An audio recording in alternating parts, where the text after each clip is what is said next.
Are you ready to be his friend? Yes. Try not to be that high up to be friends. I want everything to be low. Okay? Okay. Just try your best. I don't want you and my dad to be replaced and mean again. I want you and my dad to be placed and settled and be friends. I'm not trying to be mean. I just want everyone to be friends.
I am here. Just behind the scenes.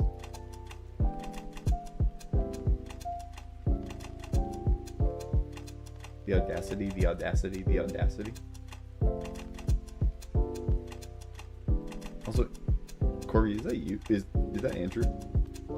Are you Andrew? I never made that connection. But I'm realizing. I'm beginning to understand.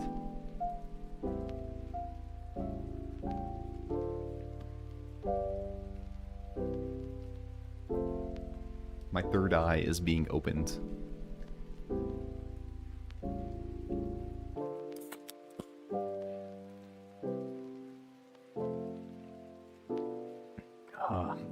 The taste of Kirkland lime sparkling water. I'm not sponsored. Hey Bubbly, how's it going? We're back. We're back. It's been another month-long break. Out of nowhere. Oh. Good news. We can finally be bees. This isn't your world, but we can be bees. This is good news. You can be a bee. You'll live like a bee. A pet. A pet? A pet. Mark, this is good news. news. You'll live for 30 years. This is insane! Okay.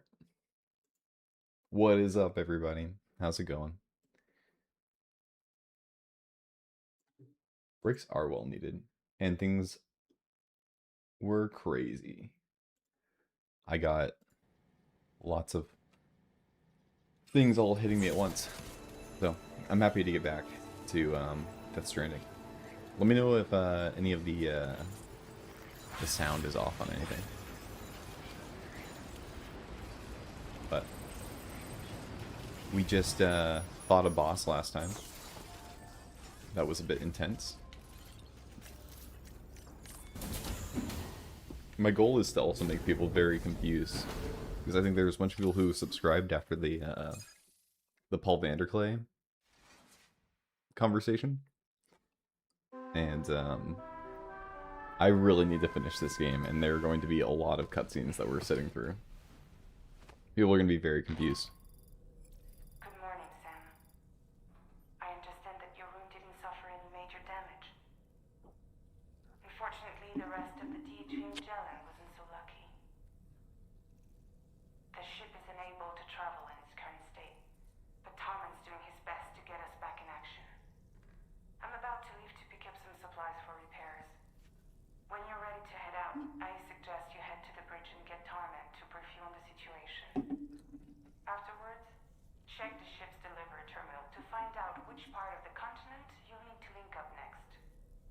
show must go on after all. Oh, over the break, I did another oh gosh, oh, expand. Hello. I did another Gundam kit because I was on vacation, and what's better than just putting together a Gundam while you're on vacation? I still need to pose him and everything because I just needed to transport him. I kind of took him apart, but there he is. Very colorful. He's got some weapons they put on. I tried watching the TV show because I was like, oh, I'm making all these Gundam, you know, I need to check it out. I could not do it. I could not. It was just a lot of just stuff happening on the screen. Have you ever seen? I've been noticing this pattern with like watching movies or like TV shows where there's not like a real narrative or like character change going on. Like things are just happening on screen. I don't even know how else to say it except that. Like you're just watching and then like, why is this happening? No reason. Just things are shooting. This girl just wants to hop into a giant mech and start shooting people. Do I know why? Is she lonely and just wants friends? No clue. She just does. Maybe I need to figure it out. It never ends. It never end. It never end. You didn't even do it never ends. Sounds like you're getting old, dude. What? Wait, how am I getting old? I'm making model kits that are rated for 8-year-olds. Okay? Does that sound like an old person? When context actually matters? Yeah, exactly. You need some story. You need some build up, okay? You need to woo me. And welcome, Seeking Genuine. I don't know if you want to go by your real name or not. So I won't be accused of doxing people other than Andrew. Young people don't need. What do you mean young people don't need that? Avatar: The Last Airbender had that. And that was like a kid's show. Whatever. I'm being rage baited in real time. We're gonna talk to Jesus.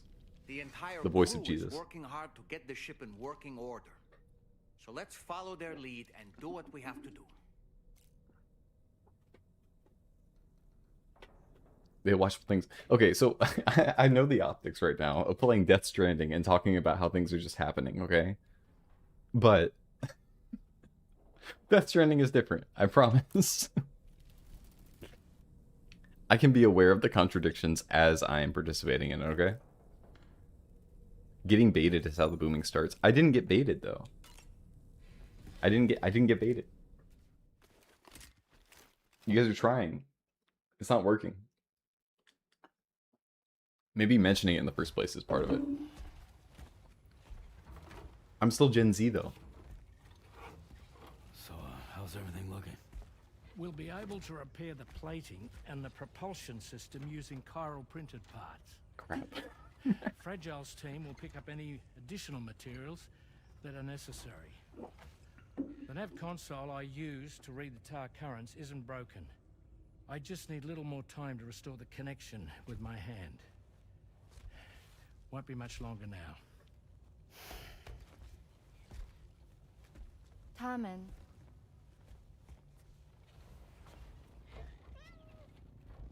The gooey Visit cat. me in my room. Thank you.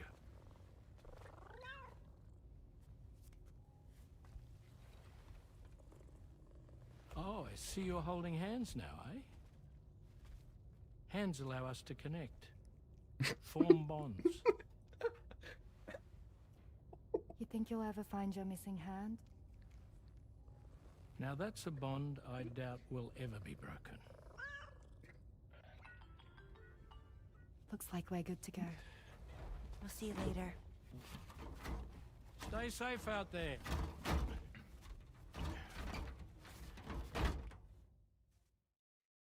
The olive mantra is So excited. She's here. Oh, gosh. fragile.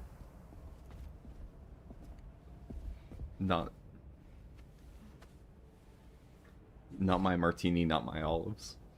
I feel like that's a pretty good one. Okay. Let's get going. Not my martini, not my olives. Hey, be safe out there.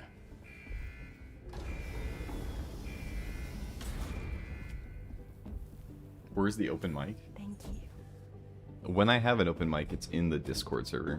Here, let me What if you run into I'll open it trouble up. on the way? We'll be fine. I'll do it after this Remember, cutscene. you're talking to the former head of Fragile Express.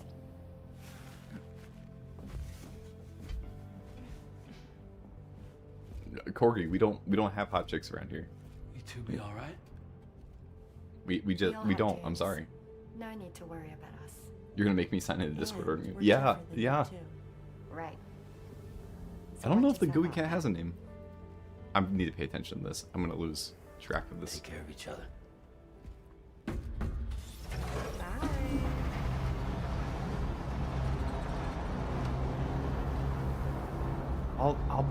I'll throw the Discord link in. One second. They gotta yap for a little Although bit. everyone's hard at work repairing the DHV Magellan, it will unfortunately be some time before we can travel again. But nevertheless, putting our plans on hold is out of the question.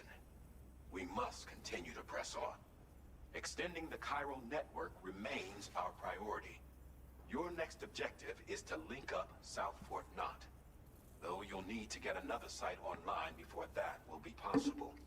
And unlike before, the DHV Magellan will be unable to advance to your position after you've expanded coverage. During this period, you'll need to operate without our support. Fragile, Rainy, and Tomorrow are gone procuring materials for repairs. And Tarman has his hands full tending to the ship. He'd also like to improve the ship's arsenal as a... Okay, I'll do it. I'll do it now. We'll pull it up. Okay. Where is my server?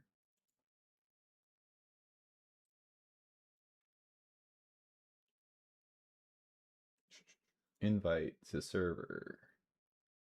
Copy the invite. Why is Professor X naked? I think he's supposed to be a mannequin.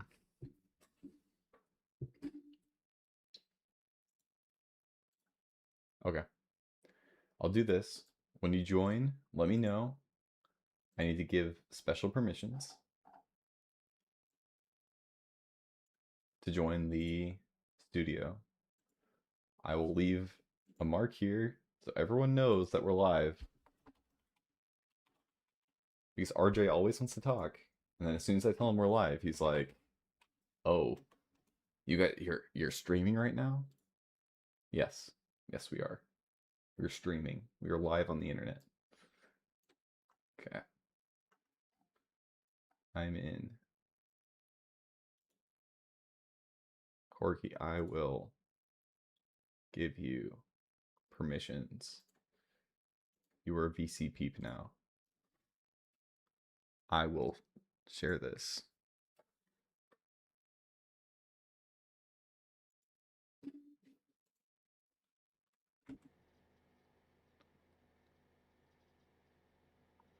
The audacity to get trolled like this.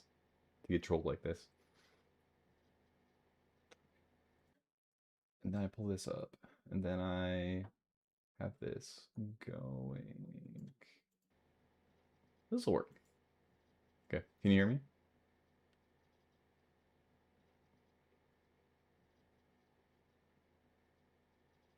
You're muted. Oh no. Okay. Precautionary measure. And bringing We'll make it South work. Fort Knot into the chiral network will be necessary to do that. I say this to reassure you that the whole team is committed to getting the ship back up and running and that we mean to join you as soon as we can. It's just gonna take us a little while, that's all. For now, head to the Phantom Smith shelter and put him on the grid. The associated main order can be accessed via this delivery terminal.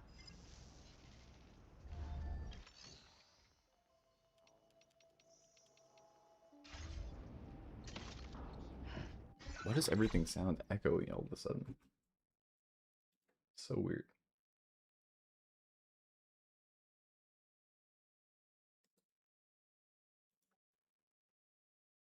Okay, are you there, Andrew?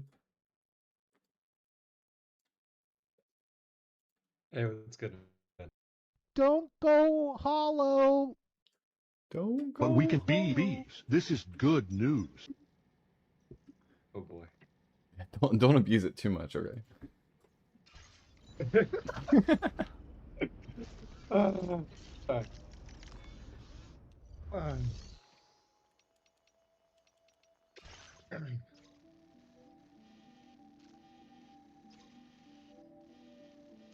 Okay. Perfect.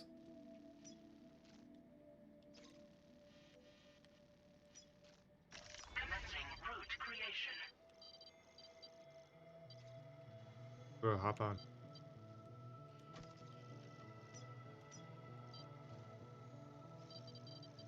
Wait, what?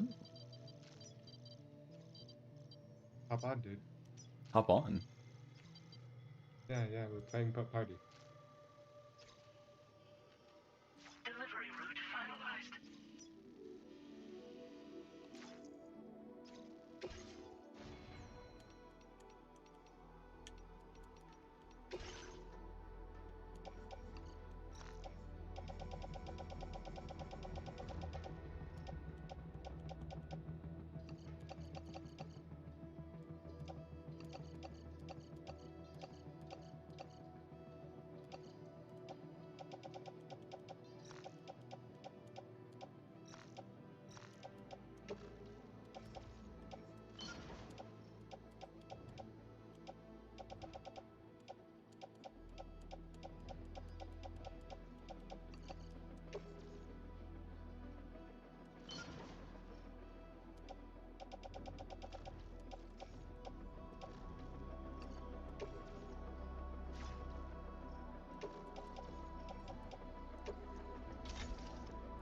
Okay.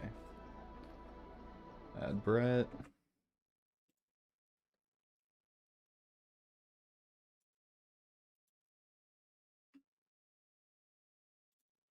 Okay. Brett, you should be good to go.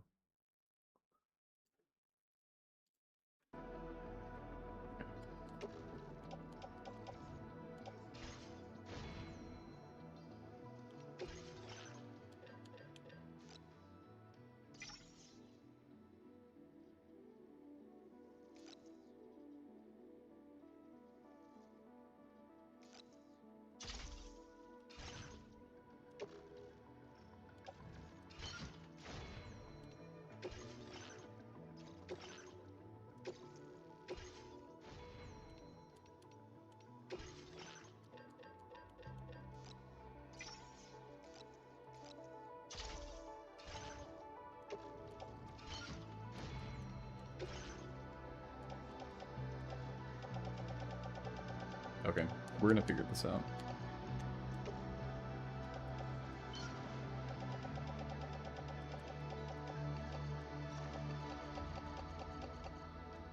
Basically, the plan is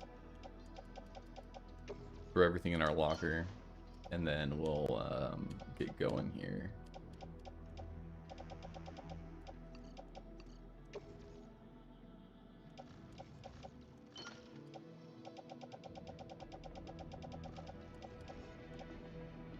Okay.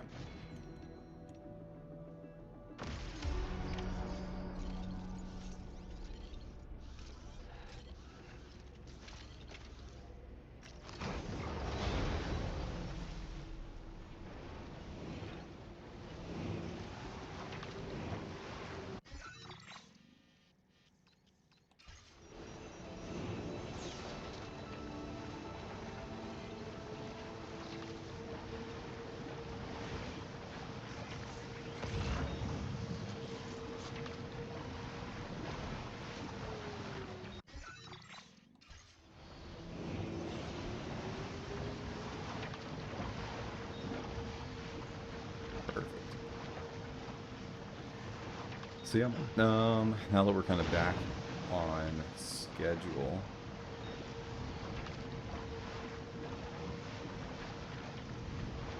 I didn't think the question about bacon and no games was actually that bad.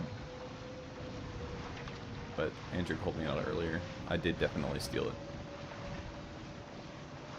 so I can't take too much credit for it.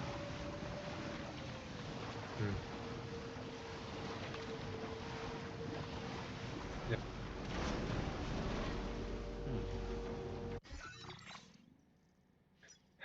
What can I say? What can I say? Grim says this one looks way more fun than the original. I can see that. Yeah, what can you say?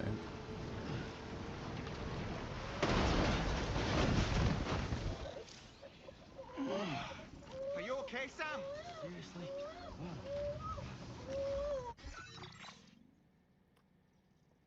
I definitely just fell on my face.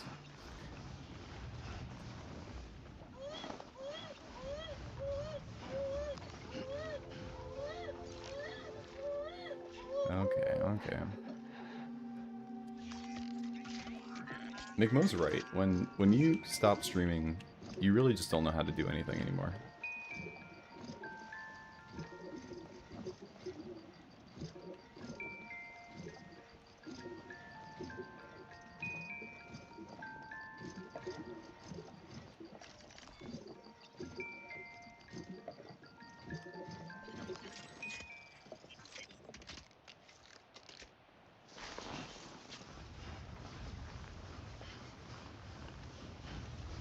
I can spoil the joke.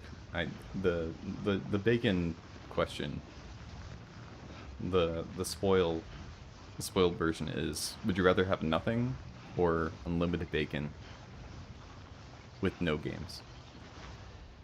Or with no games at all, I mean, is the nothing. Most people would rather have bacon than nothing.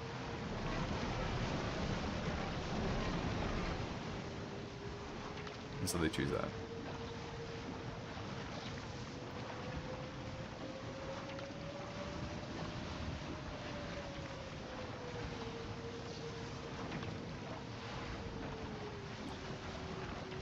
Someday I'll learn how to kickflip, Mark.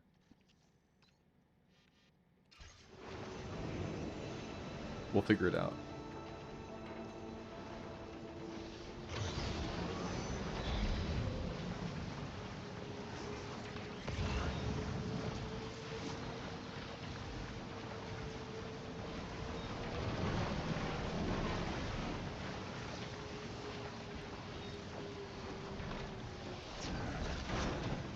Oh, gosh.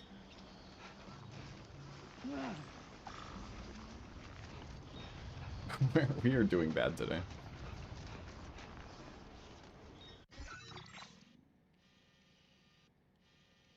This is just a sheer cliff. Okay, well. Sucks for us.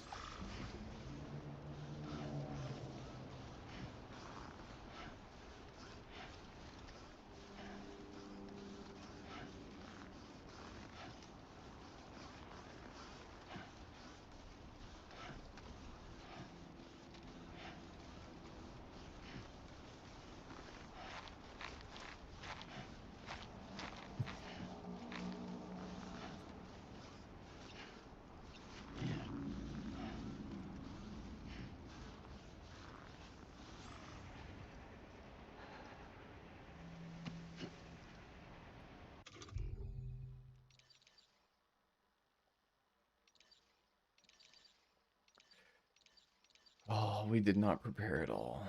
Okay. Yeah.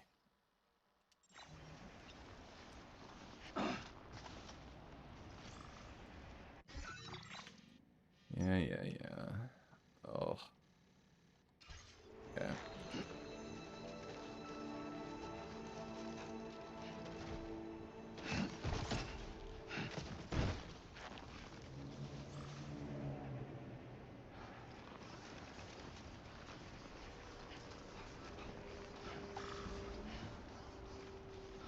I think we were cursed by Grim saying this one was more fun. Tayo, are you there? Can you save the stream?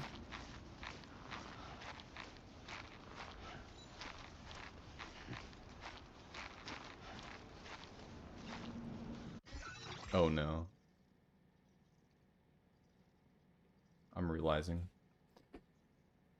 Is my mic even working with this? What the heck?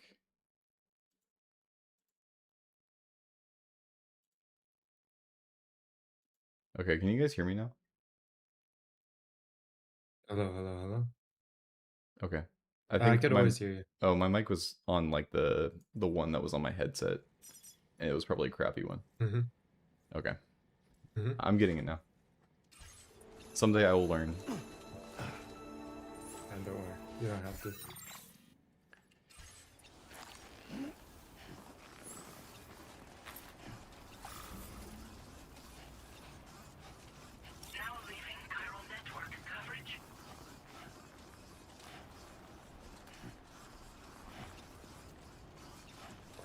Oh boy, this is how they get you.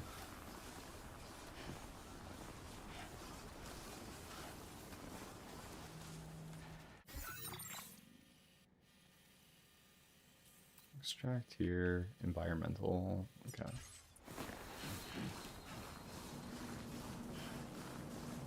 Welcome, Brett. How's it going?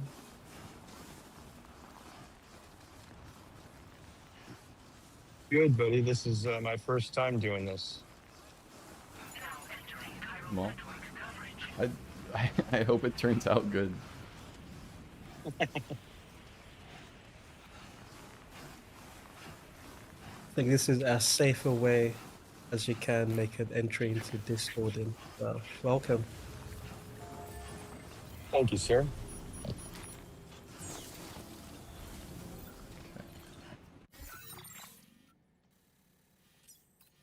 Feel free to talk. I'm gonna try to find out how to do this. I don't think there's gonna be a lot of commentary I'm making at the moment. Well, prior to Brett coming in there, I was feeling like the boomer in the room with these youngsters and their gaming. So thank you, Brett. My pleasure. I don't think you're even qualified to be a boomer, are you? As much as I would like to be, I don't think I quite got the. I'm barely a millennial, so I'm what they call a zillennial. Speaking of boomers, Mega Ron's there. Ron. Mega Ron. Welcome. Hi, gents. How are you doing? I am driving across Ohio, Indiana, after visiting my mom and the islands of Lake Erie. So I'm doing pretty good. Had a great weekend. How about you guys? I saw your lake stream, as fuzzy as it was. Oh, yeah. How dare you compare that to Florida? Well, when you live in Cleveland, that's about it.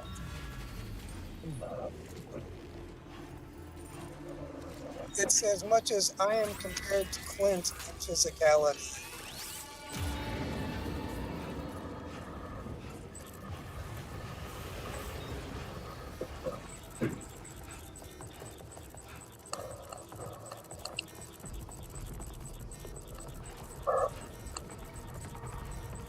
That water in those lakes are freezing year round. It's actually, it warms up. It can get about 70. I mean, it's in the, it's cold right now, but you can if you're a kid, you can swim in it. Yeah, it's not warm. It's not the Bahamas, but it is it's surprisingly clear and a lot of fish. So if you're fishing, it's not bad. And it really is beautiful because you have to take this large ferry over there that can take trucks and cars. And It's like an hour ride, and then when you get on the island, everyone's in like flip-flops, shorts, and hats. You know, it's just island time all the way around. And it's a pretty nice spot, to be honest with you. It would be a great place for an estuary.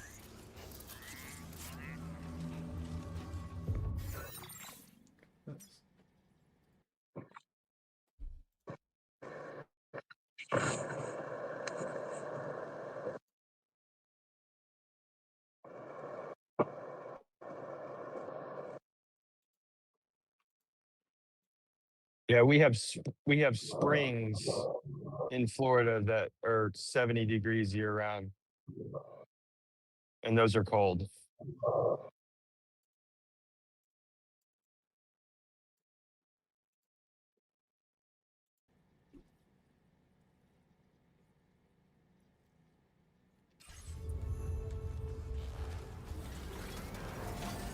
Well, this whole last week I was hanging out at the beach with my wife, and it was very cold, but it was the Pacific Northwest type beaches, so.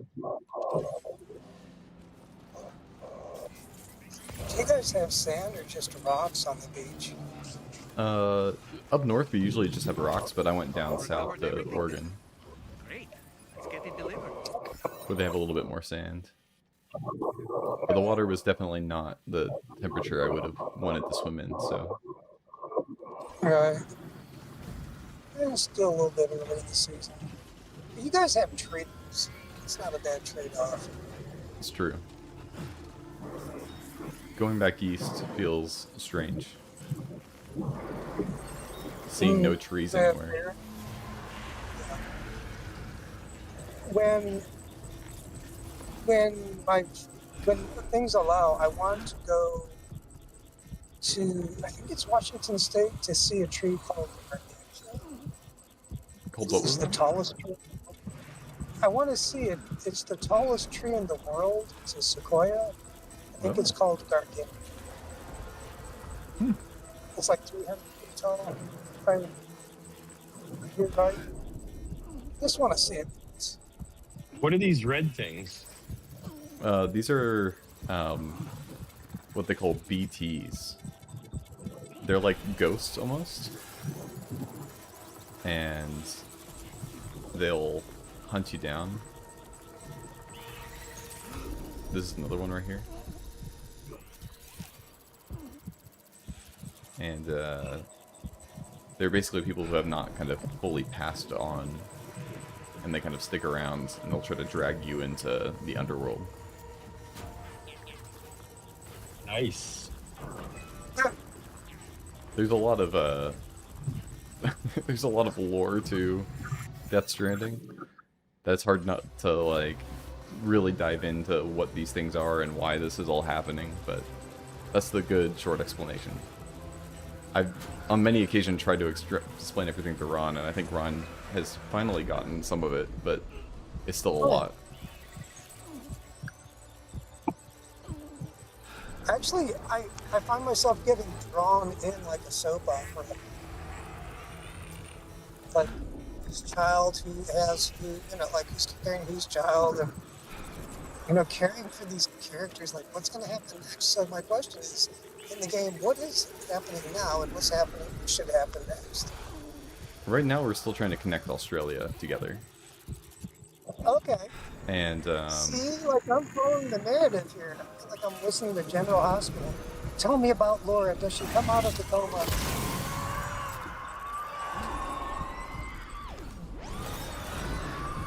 So I'm sorry, I was ranting. So what does happen next? Okay. Right now, we're still trying to connect Australia. So this is how far we've gotten. We have the whole west side of Australia, most of the north, and the coast on the east. We're getting a lot of the mountainous region in the south right now. And so, just trying to reconnect everything. So the question is it good to reconnect? I think that was the last question that kind of got ruminated. Yeah. Kicked around. And that's the kind of the message of this game. The tagline was, "Should we have connected?" There's all these kind of there's a lot of similarities between like this and internet and all this kind of that side of things, where it's like, are these connections beneficial to us? And they seem to be beneficial in a lot of ways, but in these connections, there's also a lot of room for abuse and people rubbing up against each other. Maybe would be another way of putting it. Very IRL. Hmm? Very IRL. Yeah, and the first game came out during COVID, and so, or it didn't come out, it came out just before COVID, and so a lot of people saw it as like a premonition or like a almost prophetic work, showing this vast disconnection and reconnecting into personal space, where people were kind of in their own bunkers. It was a fascinating kind of series of events. So is there a chance for a plot twist here? Like some evil bad guy? Yeah, there's a few characters that seem to be a little bit on the fishier ends. America is kind of being run by a corporation. Ooh. Wait, Sam, you've just dropped some of your cargo. Oh no, I dropped something. Okay. So do you have any choices? No. Or any way to figure out who's the... Yeah, for this game, I don't think there's going to be a lot of choices. It's going to be more just kind of following the route and just kind of seeing everything unfold as you're kind of working towards your goals and everything. That's one downside I'd say for these games, is that there isn't a lot of choice in kind of how you pursue things.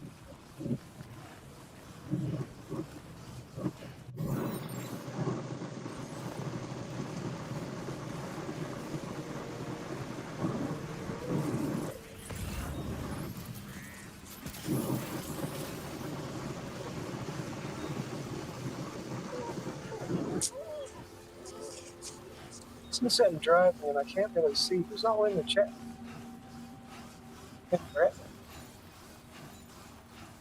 Yeah, I don't know how to look at the YouTube chat from here, so I couldn't tell you. Oh, wait, I'll catch up on things real fast. Skink says that's definitely California. That sounds like Guy Ron sabotage of Macbeth, not giving us any availability. You're being called out, Ron, for availability stuff for the Macbeth. Oh, you know, so I need help to understand. Okay, you're right. You are correct. I am negligent in giving you my availability. You are correct. Help me, Obi-Wan Kenobi. I think I just need to get a hold of Lucitil and tell him I don't know what I'm doing and I need help. Yeah, I think you can check it out. There's a schedule in one of the things, but I think if you reach out to one of them, I think they'll be able to help you. Skink and Sign says don't do it. The plate gate is a trap. JK wouldn't want to spoil anything that wasn't obvious. So Skink is trying to spoil the game for me. Grup says hi. Hey Grup, how's it going? And he fell off his surfboard and the baby started crying. Yeah, I might have dropped the baby a couple times. Oh. But it's okay. Don't drop the baby. We're back on it. Okay. The baby was also freaking out with all the ghosts, but I think we're looking a lot better. Now this is so gross to even say. Is it a dead baby or a live baby?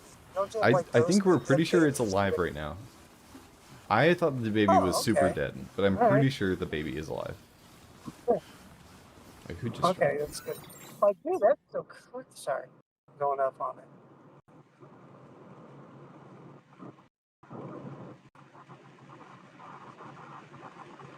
All right, live baby.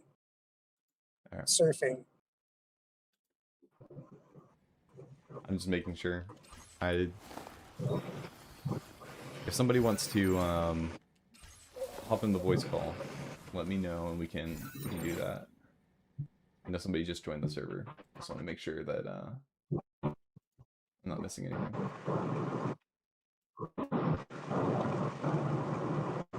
As we were. Yeah, so the baby I think is doing fine now. I had to rock it a little bit.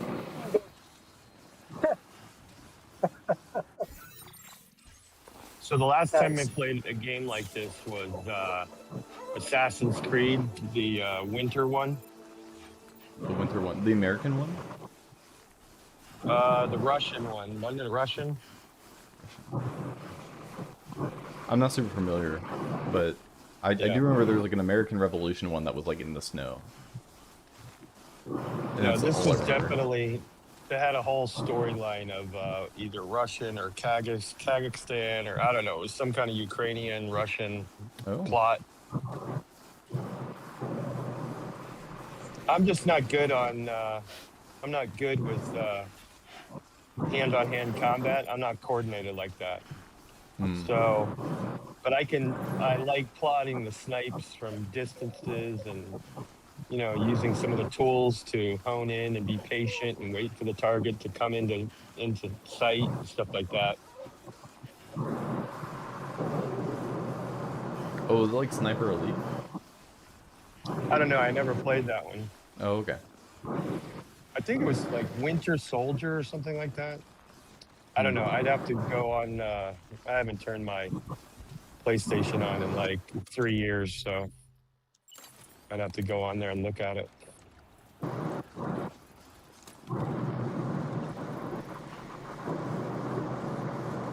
Sorry. The combat in this game has been pretty simple so far. That's been kind of nice. It's a little bit more complex than the first one, though. The first one had a bit of a learning curve and wasn't super complicated. Oh, we lost Andrew.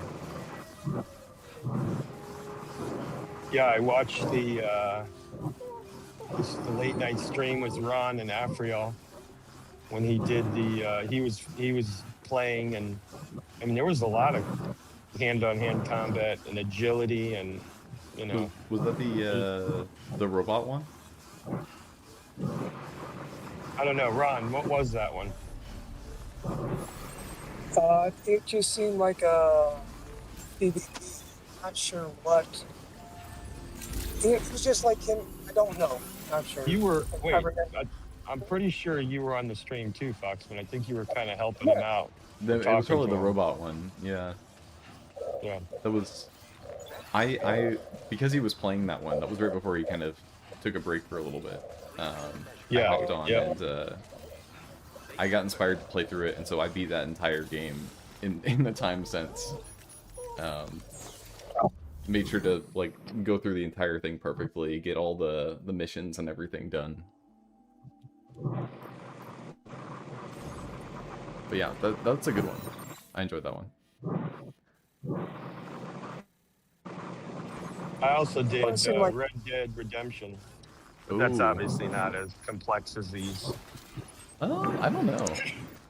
Maybe not in some ways. I think, yeah, this one probably has a little bit more kind of mechanical stuff going on, but I enjoyed my time with Red Dead Redemption. Or at least the second one is the one I played. Yeah, the second one.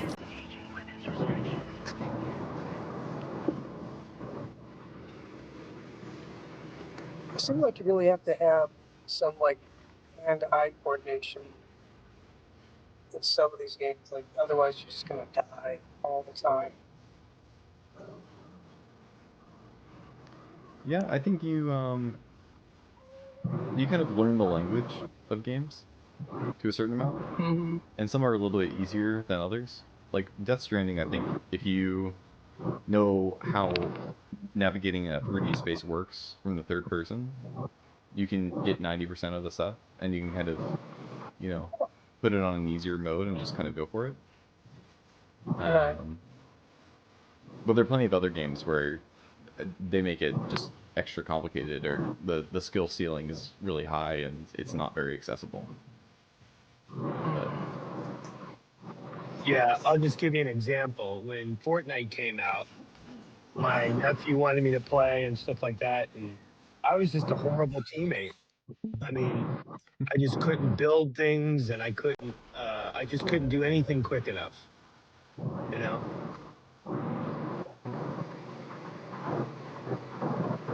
And that's kind of a child's game, you know? I mean, but that's also a game where that's like some people's first game, and so their level of familiarity is kind of built on it. Where if you go from playing like I don't know, I think about my dad, and there's certain games where he started on and he had a little less experience in further ones, and so it was harder to keep up. But his area of expertise is more like Command and Conquer, some PlayStation 2 first-person shooters and things like that. But that was about it.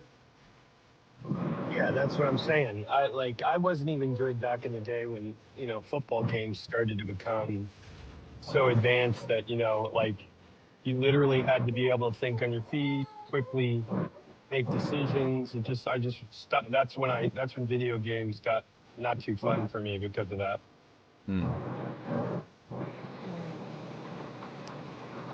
I think part of that's like the language piece. Like, yeah, I think for some people they grew up with that, and so the jump is not much for them.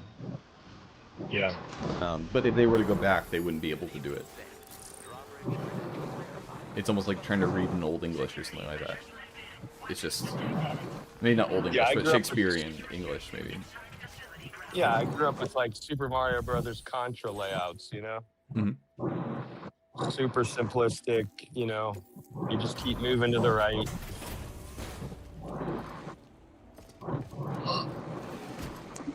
But most of those were less forgiving, though, too. And that's the other side of it. Where a lot of modern games are much more forgiving of mistakes and of failure. Risking your life to cross snowy mountains is a lot to ask of anyone. I have no Mario Brothers theme going on in my head now. That's going above and beyond. You're one hell of a guy. Seriously. Sit tight. I'll confirm the contents of your cargo right away. Little navel gazing there. Yeah.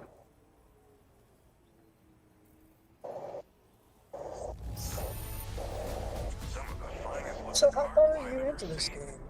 Like, I don't know when and how you will conquer it. Yeah, I'm Yeah, not exactly percentage sure. of completion. Does it have percentage of completion or no? I don't think it does. I think if anybody has a good idea, it's probably Skankenstein. Oh, RV is saying stuff in chat. Rocket League was that for me. I was handed a controller I'd never use and proceeded to embarrass myself. Why aren't you using the thing? I'm struggling with moving forward and turning. Yeah, that sounds about right. Like, there's a lot of minutia that are just not clear. There's no denying your incredible skill, and I really can't thank you enough. I'd like you to put this shelter on your chiral network.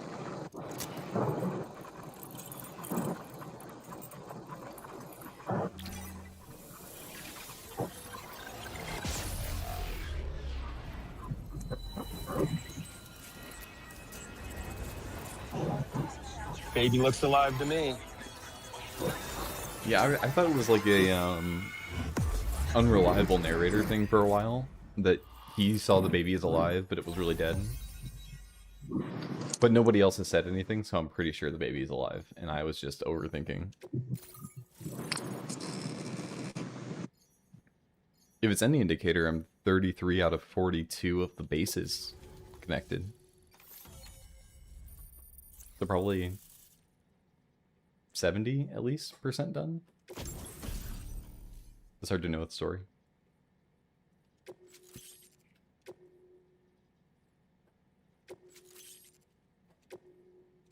Now displaying your current porter grade.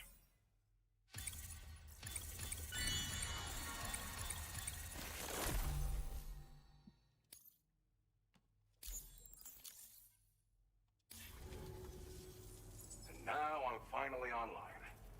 Accordingly, I was was able to analyze the cargo you just dropped off. Seems it was developed with the aid of an unknown I'm going to technology, take off which I've taken to calling and ghost dip tech. out, but I'll be From listening what I can as tell, we it reacts drive. to chiral radiation on a So as specific you're running, wavelength. I'll be driving. The reason I mention it is because the Well, chiral thanks for joining, shock Ron. cannon data I shared with you Oh was yeah, the good product of time. research Sure. that leverages See you, Ron. the chiral radiation it generates can pass through objects without destroying them. Skank says, I doubt he'll finish the game today, but I'm pretty confident he'll finish it next stream, assuming he doesn't get lost in You the should grind. also deal damage to BTs and mechs as well. It's So we're getting pretty close. powerful as far as ranged weapons go. You can't use it without anchoring it to the ground first, though. Makes a lot of noise, too.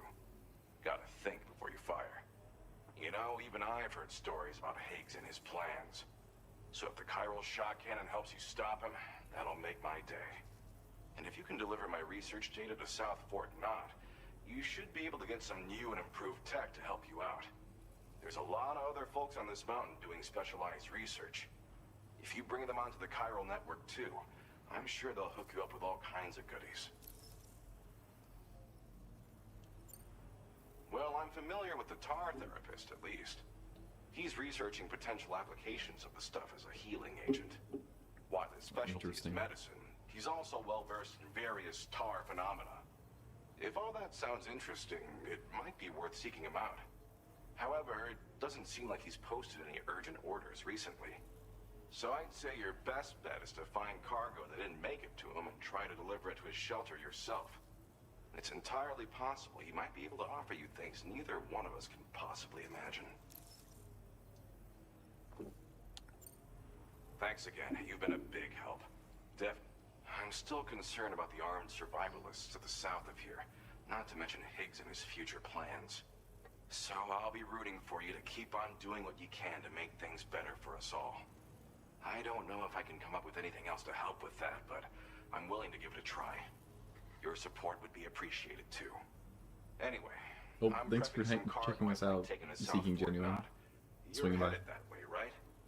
Be warned that this cargo can explode if handled improperly. Oh, she was in, but she didn't come on. Oh no, just in chat. If and when you take this main order, handle it with the utmost care. Good luck with everything. I'll see you around. Sam, apologies for the sudden call. Once again, I'm contacting you via our dedicated private line. No one else will be able to listen in on our conversation. I'll get to the point. Has Charlie ever behaved in a manner you felt was suspicious? I ask because his credibility, as routinely calculated by APAS, appears to have dropped sharply. Despite attempting to confirm his credentials via the UCA's National ID Registry, it does not appear anyone has ever actually met the man. It may well be the case that he does not even exist. A ghost, so to speak. I can only hope that my suspicions are unfounded.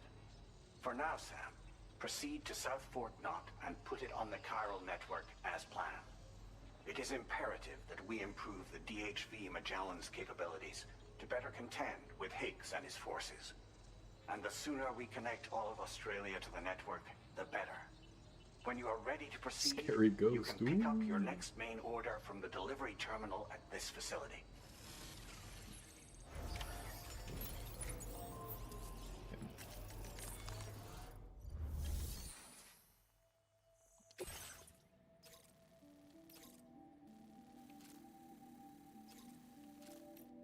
So our next delivery is pretty heavy, but it's all downhill.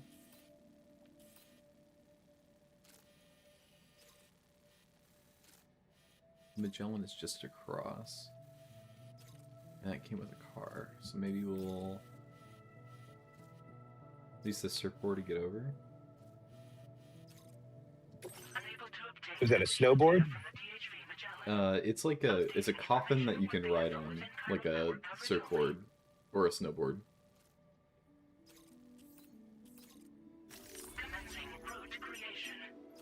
Oh, I guess we actually have an off-road truck available to us.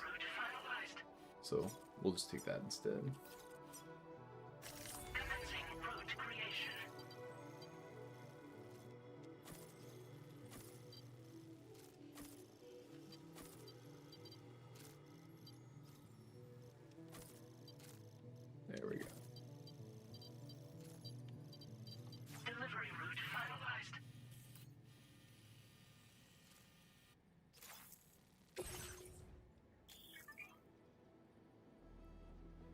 It'll explode if it takes damage. Okay. So it looks like we're delivering bombs.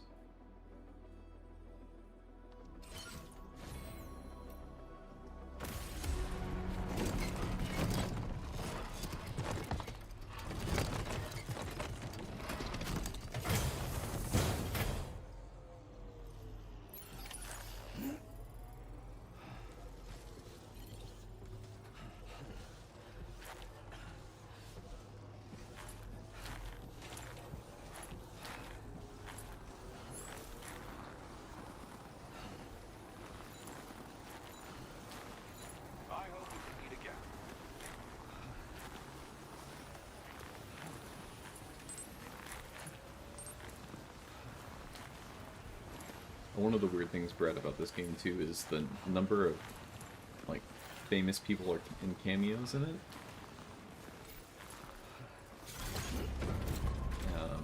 Well, the main star. I mean, he's Yeah, he's a Daryl Dixon, I think, is what he's known for best from The Walking Dead.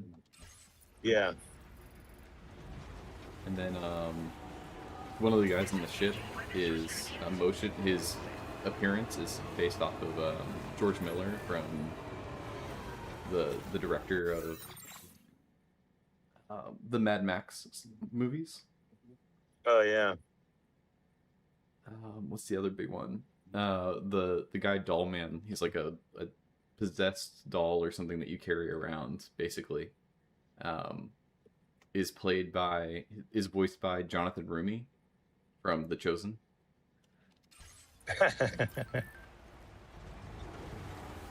So there's all these just kind of weird little like parts and stuff that people have been a part of this game to add to it, I guess.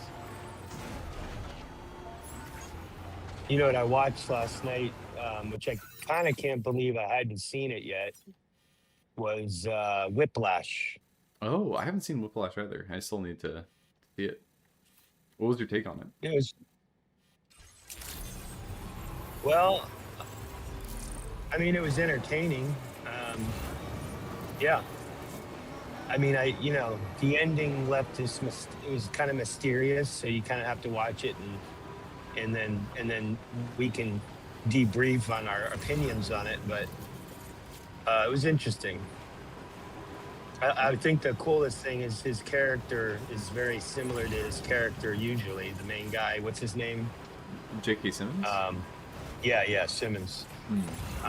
He does a drill instructor type character, where he's got witty one lines, constantly insulting people, and I don't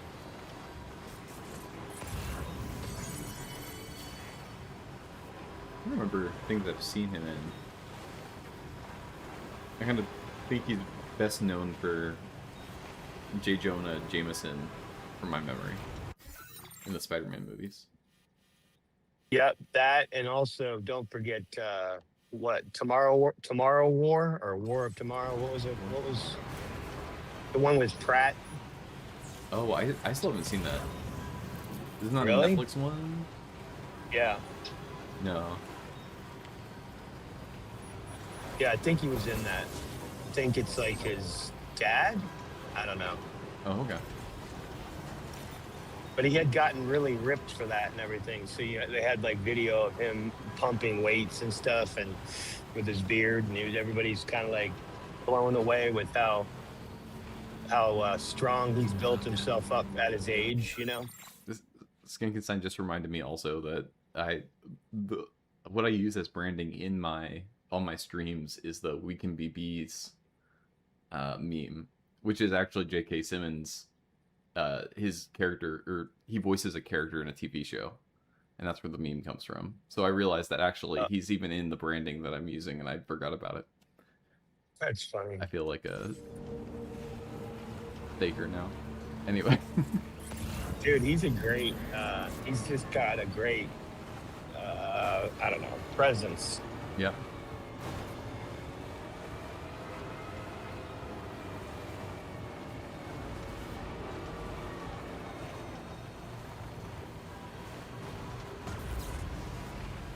He has a good voice too. I think that's one of those things as well. Yeah, you and him got a lot in common in that regard. I hope I am able to keep my hair though.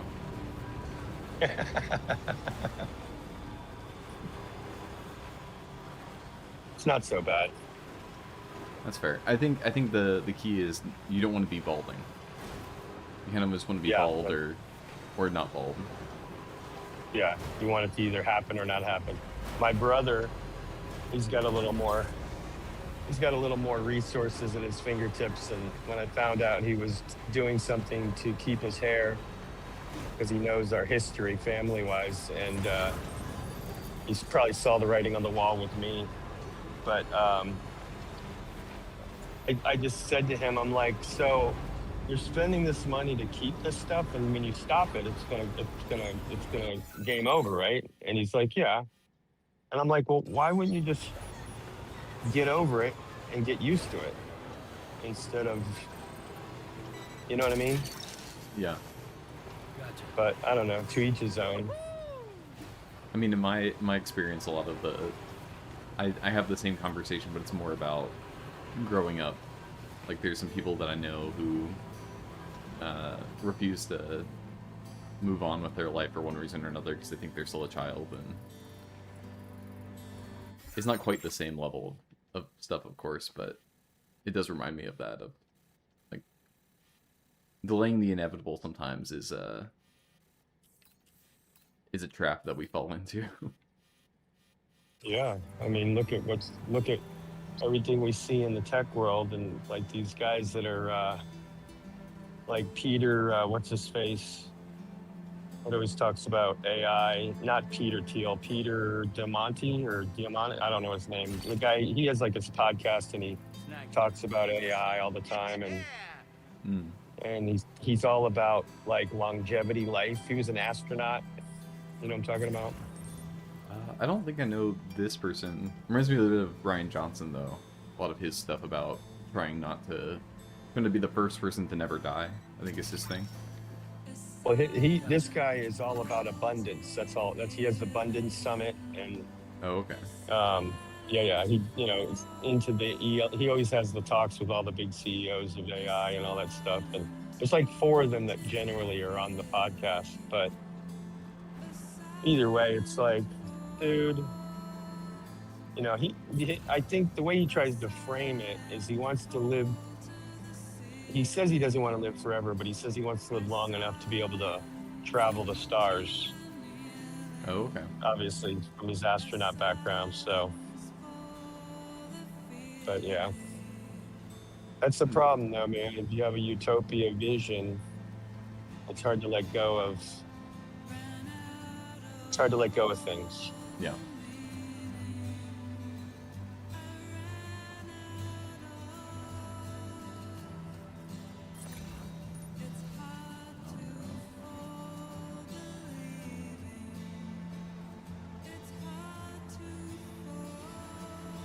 We can make it across the river. Yeah, it looks like no problem, no? Too steep of a pitch, or what? It might be too steep. Oh, there we go.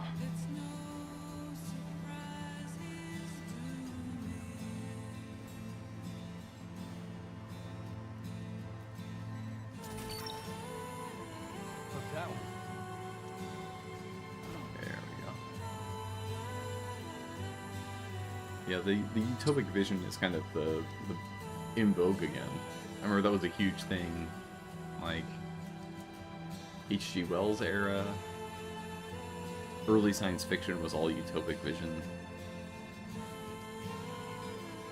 It's interesting to see that make a comeback, especially right on the heels of everything was a dystopia, like in art fiction for a long time. Yeah. I guess it really does come down to eschatology and and how you see how you frame the world in the future, and like post-millennial type thinking, and believing everything is going to do an inversion. But I don't know. I'm not, not criticizing people that believe that, but I just doesn't seem like reality based off of what we know of ourselves.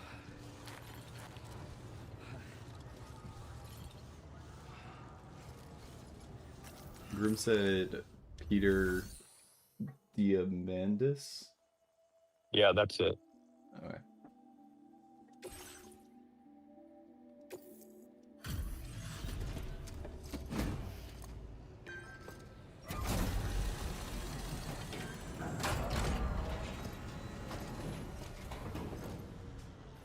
He's all about transhumanizing himself, I think.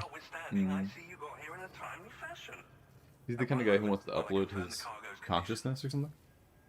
I don't know if he's ever said that, but he's already gotten chips implanted in his hand and stuff like that. So. Oh, okay.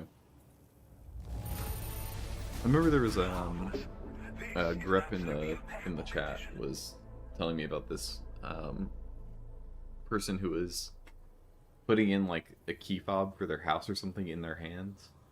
Yeah. And doing that kind of stuff. And starting to try to do a lot of those things manually to themselves. The body hacking stuff, I think, is an interesting development. It's been happening for a little bit now. It's kind of like the glasses, right? The virtual glasses. Like my first thought was, oh, that would be great if you could get some virtual glasses that would literally change for the prescription that you need and things like that, right? And then, of course, have the ability to see the text messages or navigation to where you didn't have to be bothered by looking at a screen, like picking it up all the time. But then it seemed to morph into, like, wouldn't it be great if you could have that in your body? Where you could access these things. And then with AI, the evolution of that, having this AI in your brain. And I'm like, yeah, I mean, don't get me wrong. If let's say that comes to fruition, the people that choose to not do that are going to be troglodytes. They're going to be probably lower than how some people perceive the Amish or something. You know what I mean? Like these anti-technology people and everyone else is going to, be so much farther ahead with these computer brains and all this stuff. You know what I mean? And that's going to be a real separator. I think right now the big thing is the promises we're making with our technology don't really match the reality of it. And that's 100%. What's been bothering me the most. Is there's a lot of marketing going on. You see the big shift, right? They went from getting everybody super excited and fearful, right? So fearful, excited, drumming up all this publicity to get people to dump a bunch of money in and, get on board. And now you got Sam Altman saying, oh, well, maybe it isn't as bad as we thought it was. I think we overstated things. Well, and the other big thing is... Oh, go ahead. No, go ahead. I was going to say the other thing is that all these companies, they have their... Not even it's the board? It's their investors, right? All the people who own their stock are saying, find ways to save money with AI. Like, use as much AI as possible. So it's not even coming from the highest people in the company for the most part. It's coming from outside companies who have no kind of familiarity with the processes. And it feels very much pulling itself up by its bootstraps kind of system. Like I don't know. I don't know who wants this. Is maybe my question. It seems to be the people who own stock in AI companies want this.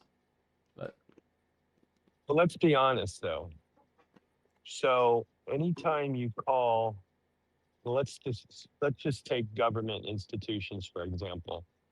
When you have to get somebody on the phone and ask a question about your social security or your benefits or disability or your parents' benefits and their disability, and are trying to navigate the system, right? Mhm. Slowly, these things are getting easier to navigate. Now, whether they're secretly employing this stuff without openly advertising what they're doing, I don't know. But I just know that we are a microwave food in seconds society, and our impatience and frustration with bureaucracy these types of people are gonna demand things improve and them use them for these purposes. Mm. But to your point, that's just a fraction of how these things can be used, you know?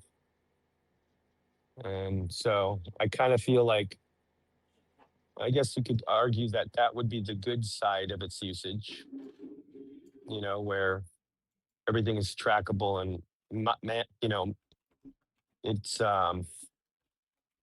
optimized to its speed and its efficiency and its productivity, i.e., saving money. But I still think it's a real problem having so many people that have invested either in education or a career or both into a particular job field to ultimately have it eliminated because now they're going to have to learn on the fly. They're going to have to be quick with adapting to finding something else to do. What is up, Grub? How's it going? Hey, what's going on? Is my audio balanced all right? Sounds good to me. Kind of loud? Okay, Nope, cool. you're good. I was just checking. I just wanted to pop in and say hello, and maybe shoot the breeze for a bit. I don't know. Yeah.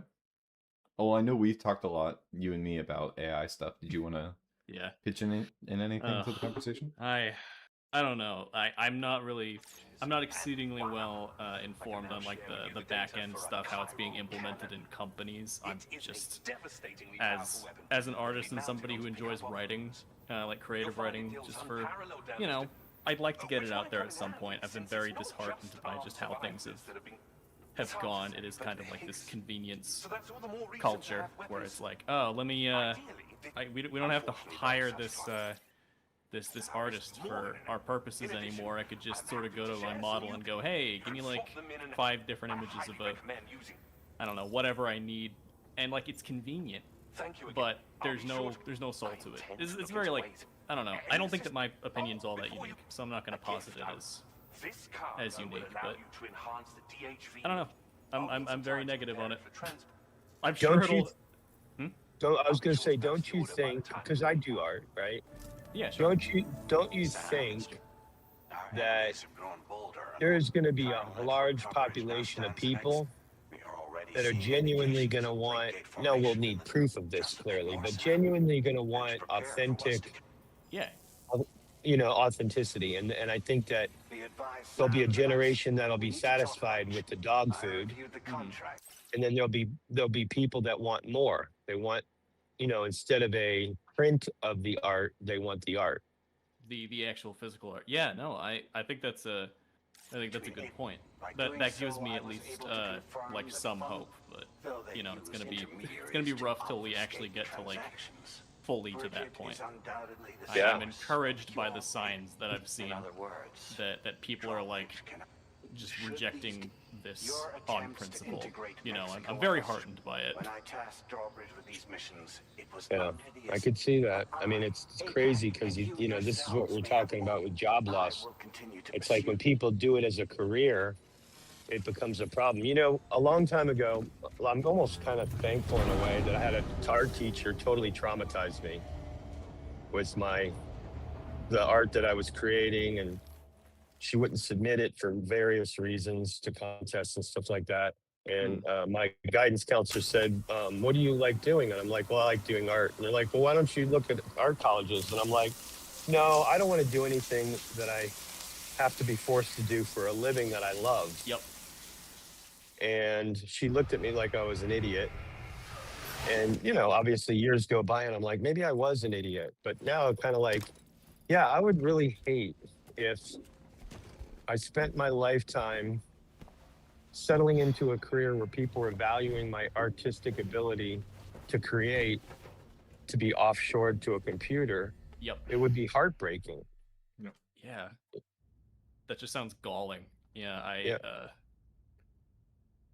I'm very glad that I didn't choose to go into the arts as a field.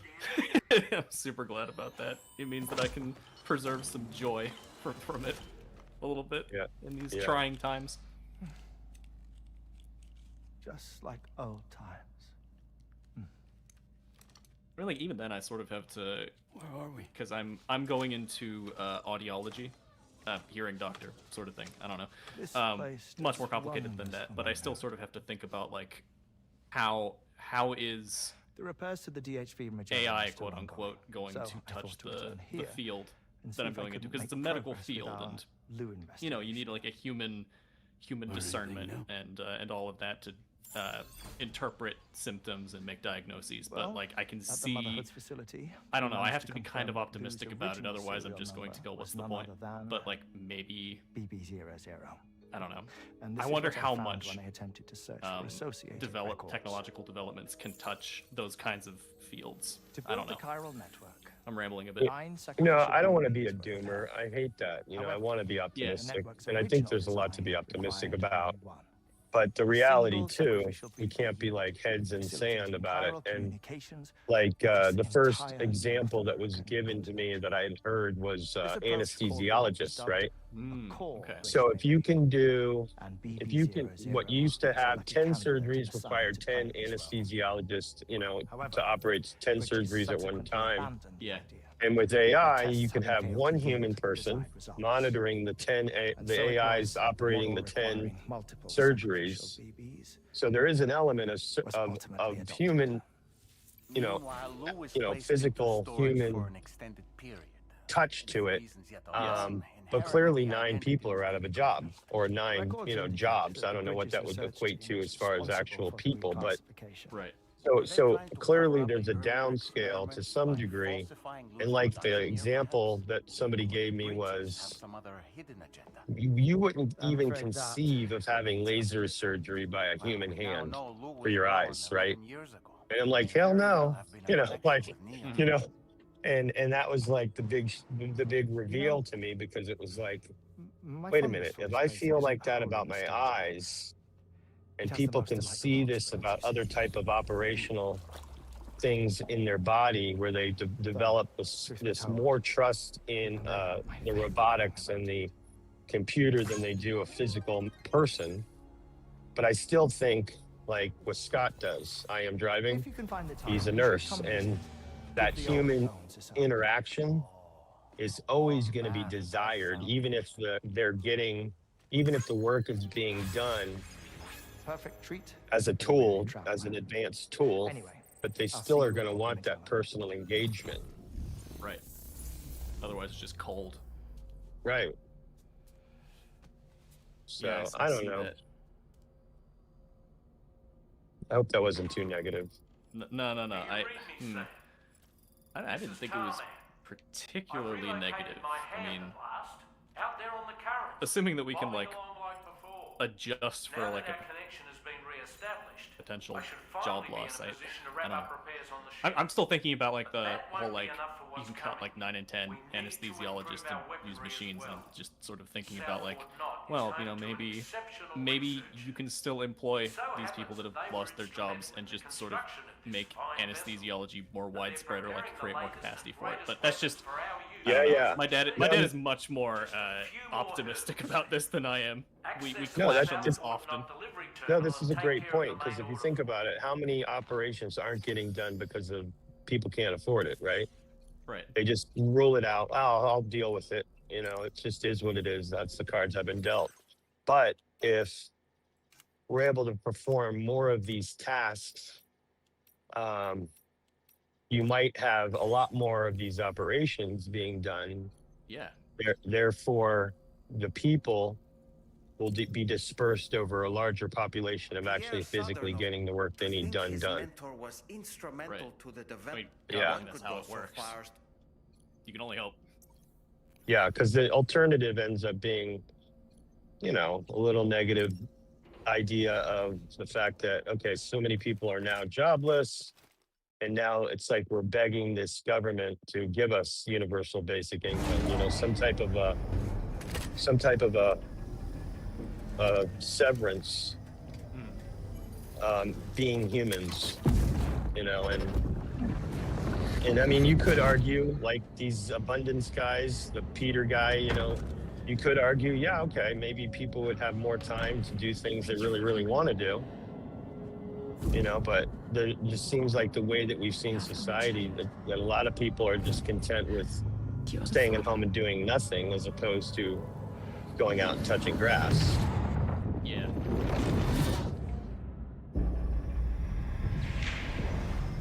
I mean, like, yeah, you gotta, with the whole like, oh, yeah, we'll have more time to do what we want. Yeah, there's that. And I wonder just how much of this, yeah, like how much of this idle time is gonna be. If I don't get out and I'm not like doing something, other than sitting down and staring at a blank Word document all day, I know I'm not gonna get like any writing done because I've just had no input. So like, yeah, I don't know. You gotta balance out the leisure time with something something engaging. Yeah, I see what you're saying. Yeah, I mean, it's kind of like, I look back to Genesis, you know, like the idea of cultivating a garden, you know, and the joy you feel, like if you've ever done gardening or if you've ever done, you know, a big art project, and it's, you know, it's taken a lot of your time, and the sense of completion and accomplishment when it's complete that you can share with other people, you know. There's something really powerful about being able to share that. Oh yeah, 100%. Yeah, I've not done the gardening so much. I'd love to, but the art piece, yeah, for sure. Was simply a pretext for So territorial I jumped expansion. on because I heard Then it's plain our Brett, company you were has talking made a about grave error. how if Further somebody investigation is get the warranted, chip, but that will require. This is a you delicate know, situation. lesser. As such, your best course of action, as I'm always. tracking with everything you guys are saying, but and then you guys kind of trailed into, like, I was feeling like Verbeke was going to pop out behind the bush because it was, you know, about meaning. And I wonder if, and this is just me throwing it out because I'm going to be able to say I was the first, AI deals, it's about meaning. Just, I wonder if it's going to go theological. I wonder if it's going to go have like a religious and with meaning and identity and a group identity. And if you have a chip in your head that makes you smarter, it's only because there's a certain library attached to that chip. And then I wonder who's controlling the library, and can you control all the people at one time just by this, you know, the certain information you feed them. And anyhow, I'll just leave it at that. Kind of ties in with what you guys were talking about. Order accepted. Guys are, you know, like this with your flow. What do you think? I think, I mean, that's what everybody fears ultimately. Yeah. I mean, you're gonna give your agency over to a piece of technology and trust that it knows what's best for you. Sam, it's dead Yep. And of course, we would say we don't trust that. Now, whether we be able to stronghold the guardrails, I don't know. Okay, let me be sarcastic. Are we going to have to deal with pop-up ads with all this information you get? Hell no. Oh boy. Oh, come on, listen, there's money to be made here, people. Of course, there is. You got that right. However, it turns out, and now we know what really happened. bridge is intended to decommission and dispose. It reminds me of when Let someone intervene behind the scenes. they were paying for They people to ensured do that surveys. BP00 They still was do, spared clearly. and sent to a And storage facility the where it value received the of them BB-28 understanding serial what number. you think, how you Per the think, and official what records, triggers however, you and BB00 motivates you was decommissioned. in order to So, sell to you. who do you... Well, And so I now, determined obviously, we which have account things was listening to us that are registered to learning what how to bridges. market to us. As We you have may have AI guessed, that we're Sam, feeding it was the leader feeding of it the first information, expedition, so it knows our sweet spots and the and she things did that it we're all interested in. just to protect Lou. So they clearly are giving away a lot of AI systems for people to just randomly use and ask questions for a reason. It isn't just for the kindness of their heart or just to get you addicted to it. It isn't just simply that. Okay. Free drugs until you're hooked.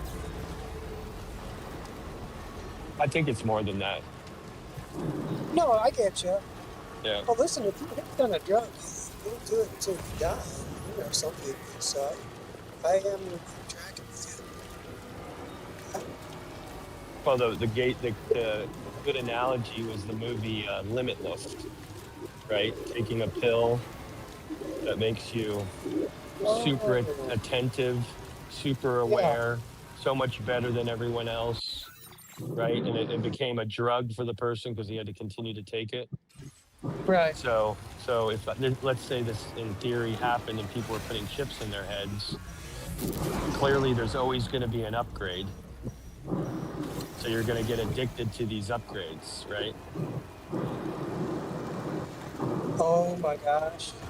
I could even go darker if you want. No, we're good with the death and doom. Oh, well, I'm not trying to be too dark, but really, I think with the movie you mentioned, it also brings out who you are, the human nature part. If it's fallen, it really gets fallen. If it has some inclination towards the good, it can make you that much better. It's like it's like an ambulance or a getaway. Both are on the highway. It's just one is helping and the other is hindering. Yeah, but see, even that movie is a good example of how they framed it to where what was the ending? The ending was he winged himself off the drug and he's still a genius. He hacked the drug and so he doesn't need it and he's still super smart and like that's like you can actually get away with not having consequences for the poor choices of desiring power. Now, I have a legitimate question, and I'll just throw it out there. This thing that we're talking about reminds me of, the mark that is taken in the right hand, the forehead. And if you don't take it, head chopped off, which goes back to your, talking about, it reminds me of what you're talking about, like part of the embryo, not. And if you're not, you're some sort of problem. And actually, for those that are not into the chip, just good news. It causes a grievous sore, wherever it's implanted. Which now I'm just being sarcastic, and it's in Revelation. But I'm like, just to let you know, the technology, whatever technology is there, doesn't graft. So, all right, kind of hiccups might this technology because what kind of virus might be used. But that goes back to the library kind of thing. Just control the information.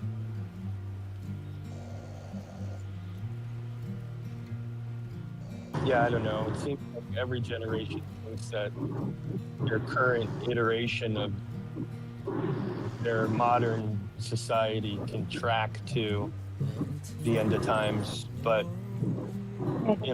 whatever. I mean, obviously, this is where the separation of theology does come in, because worldview ultimately reigns. It's like if I believe in my heart, hey, guess what? I trust that Christ wins in the end. Therefore, not a lot of this worry is going to matter. He's got our back, and he's going to take care of things. But it doesn't mean that the things that you're talking about might not be true, or it doesn't mean the things, you know, might not unfold, you know. So And actually, I think we actually have, I think, a chance of things unfolding. I'm not.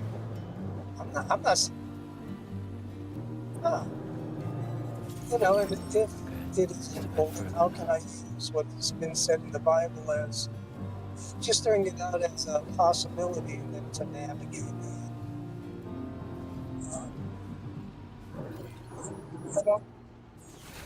I'm not making too much of a declarative statement, but I think having these conversations is good because it's not like the sky is falling, but it's almost like a Tolkien-like moment where you're saying, Welcome back.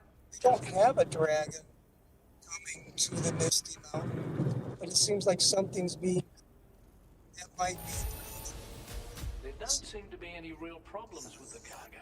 yeah, maybe. Looks like the end It's is the thing right about in sight, prophecies and stuff like that is that I think there's this allure, and this is why false prophets get such notoriety, right? And so many people follow them. Is because I think deep down people do want to have some peace in the idea of the future, Prep the main cannon for and immediate use. It won't be the long now idea till the that DHV Magellan is fully as mysterious as Fragile the and end the of others should be back Revelations soon too. is, Anyway, I better. Thanks the again. idea that we can crack the code and see it coming before it comes, I think is not realistic. Terminal 4. But Oh, again, okay. I'm not out of the realm of, you know, listen, I'm not anti-woo. I'm just, you know, I'm cautiously Well, optimistic of that type of stuff. no, and actually so am I. The only reason I'm mentioning it is because this is a safe place to do it where it's not going to go off the rails. Right.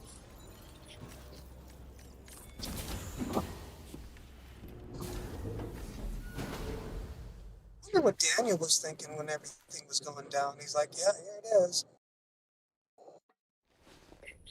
I don't know, John, I'd like to get in John's brain.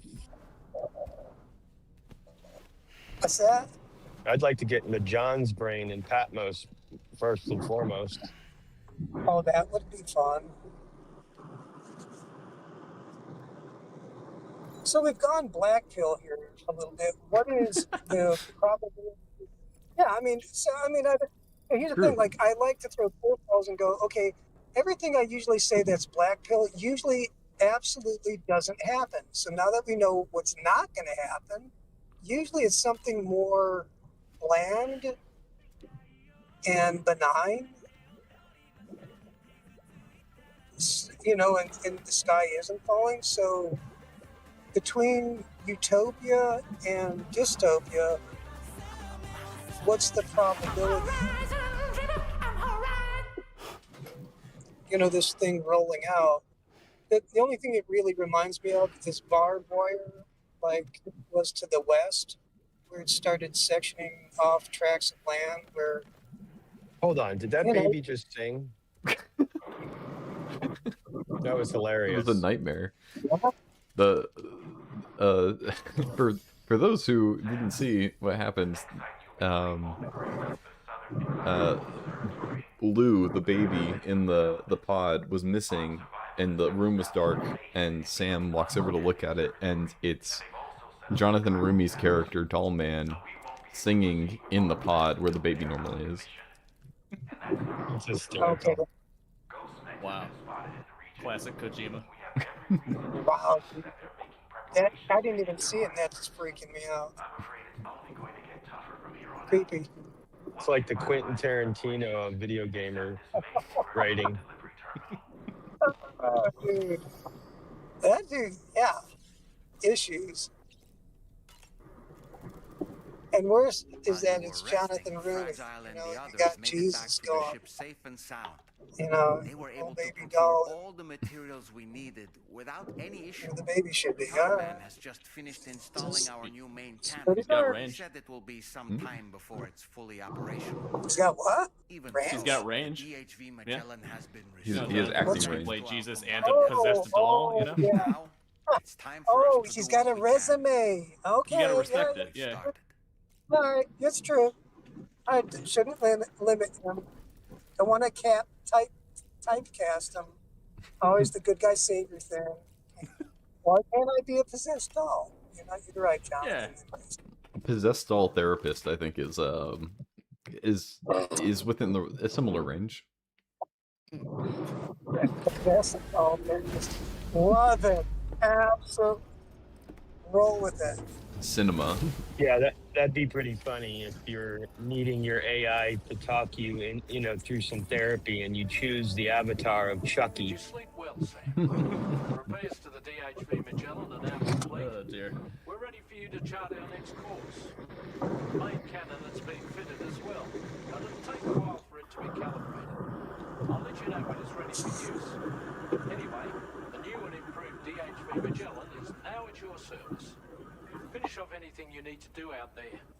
Then prepare to continue expanding the chiral network. Also, Foxman, I've been meaning to ask, quick question, why is Australia covered in snow? I just from a lore mountains. perspective, what's going on? Oh, we're in the mountains. Lovely. We're in the mountains. Ah, okay. Yeah. There you go. Yeah. I thought it was the whole thing. What is the thought of carrying baby Jesus terrify Sam? These are good questions, Mika-san.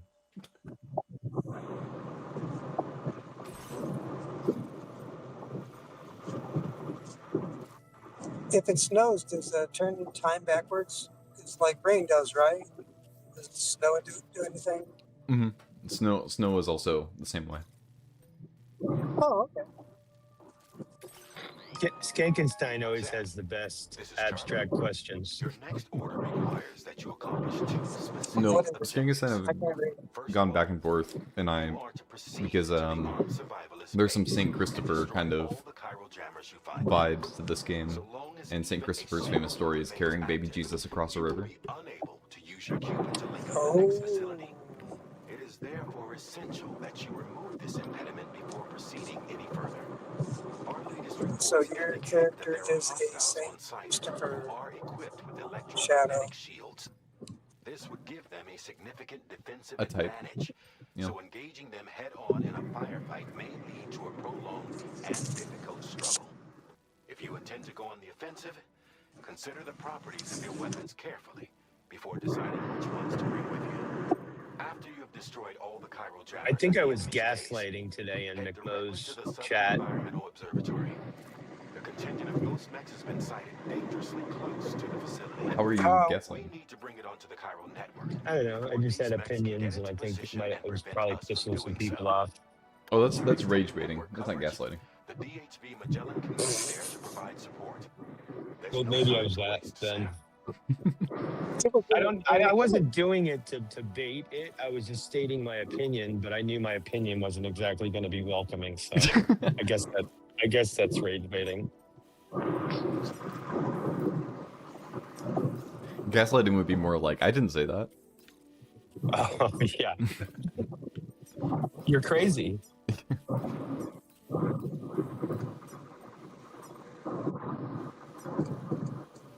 I thought that stream was highly entertaining. It was very entertaining. The Nico parts, I think, were particularly incredible. Oh, Lord, heal Nico's ego a little bit, because he was taking a beating. That's what's great about Nico, is that it was like just like deflection. None of it was sticking to him. That's what makes him such a fun guy to play with, because if it was anybody else, they would have gotten their feelings hurt really fast. But Nico, it just rolled off. You find out until he makes a video and says, "All you guys didn't speak up when I was being bullied on the live stream."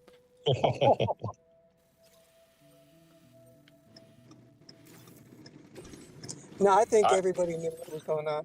That was fun. I was with Teo. I felt like they should have just let him cook. You know, let him go, man. It was kind of cool listening to him. Oh yeah. You know. Oh yeah. He reminded me of like a Rush Limbaugh version of himself. What? Wow. Yeah. What a statement to hear out of context. I missed this stream. What's going on? Yeah. No, McMahon was playing a part tonight. You know, it was today. He really caught a wave and he was surfing it heavy. It was just something stupid.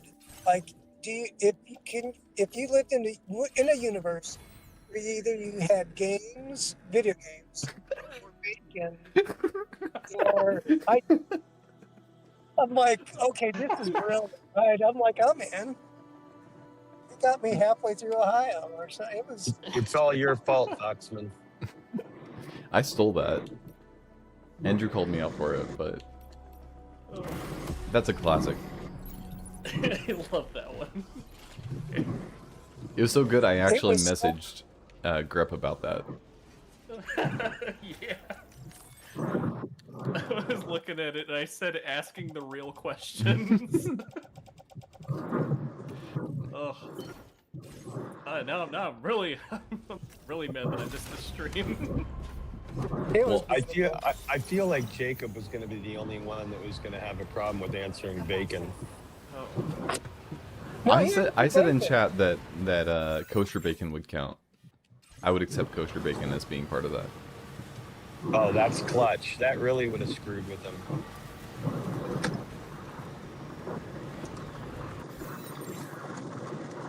Otherwise, it's just a cop-out.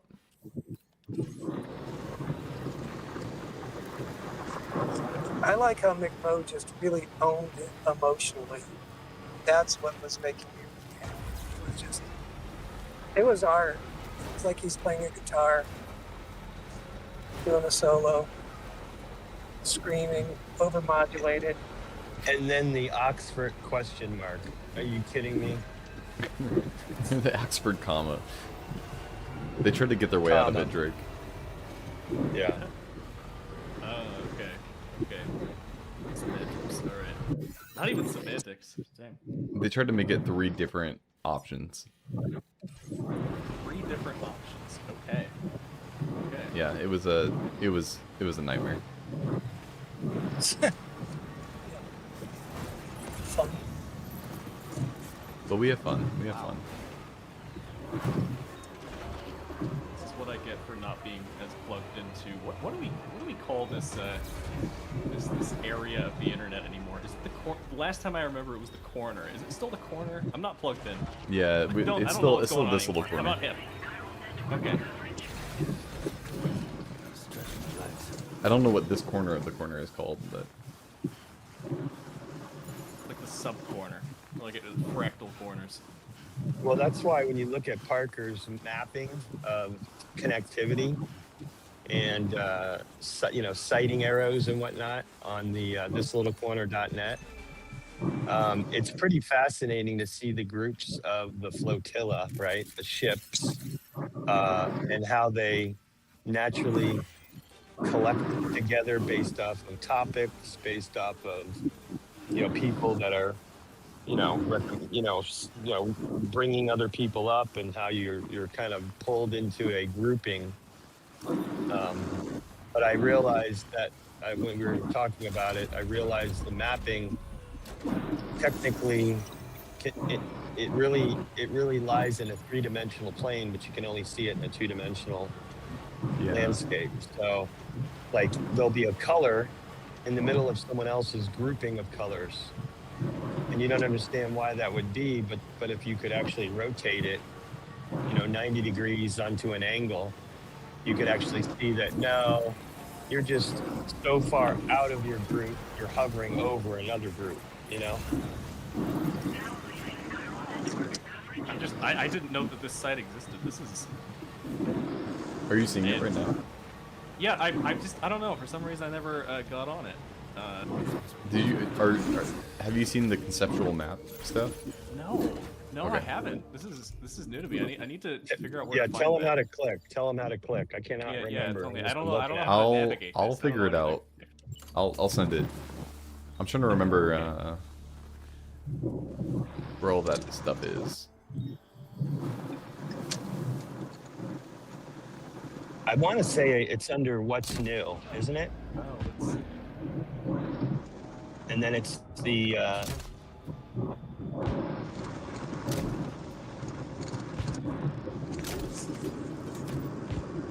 Oh, slash corners. Okay. Whoa. there you go. Okay, I Now like you're this. seeing it. I like this. This is speaking my language. What do they call it? K maps? I forget what they call it. Oh, I don't know. This just activates the neurons.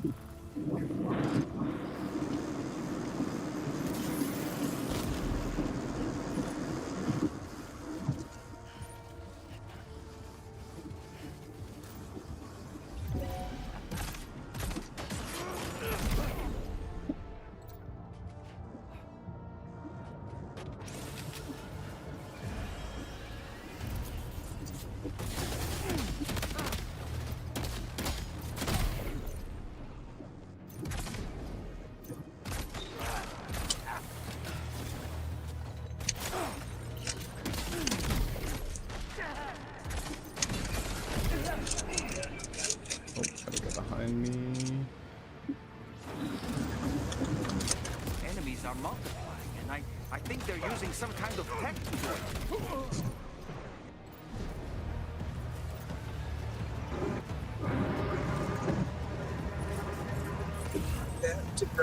Oh, there are a lot of guys right there.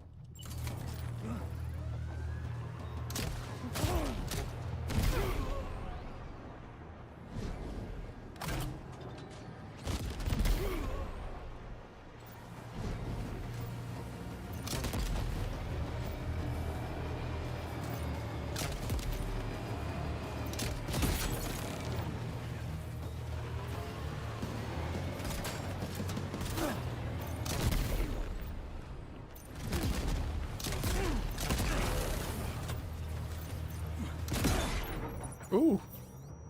Are you injured, Sam?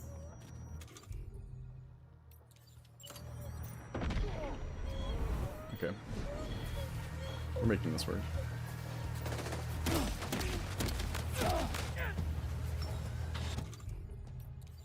Yeah, the action's starting to pick up here. Oh yeah. Okay. Get a little healing in there. There we go.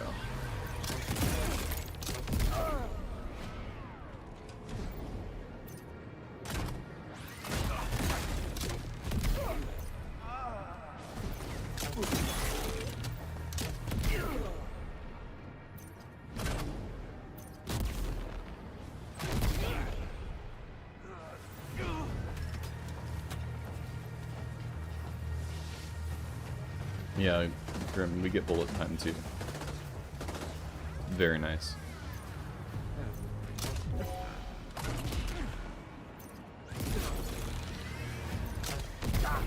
Okay, we're the last three. Up there.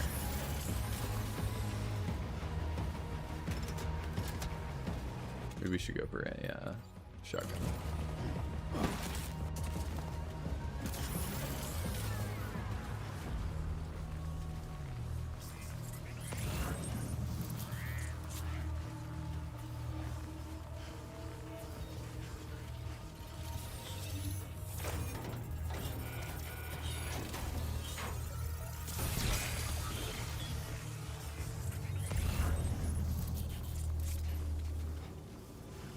Where are these guys? So the rest of them are probably down there.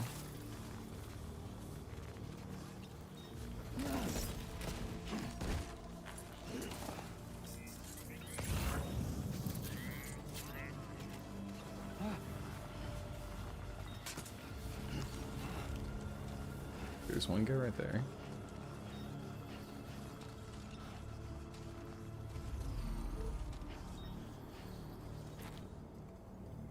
Wait, Nirvana, I played the first part because the second had come, so I thought maybe I'd get all the story. It was boring. Yeah, so boring.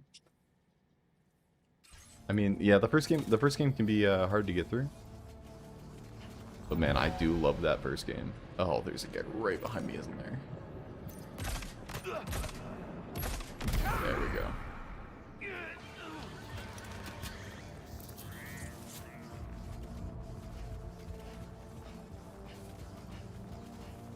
If you're looking for a more action-heavy one, this is definitely definitely up there.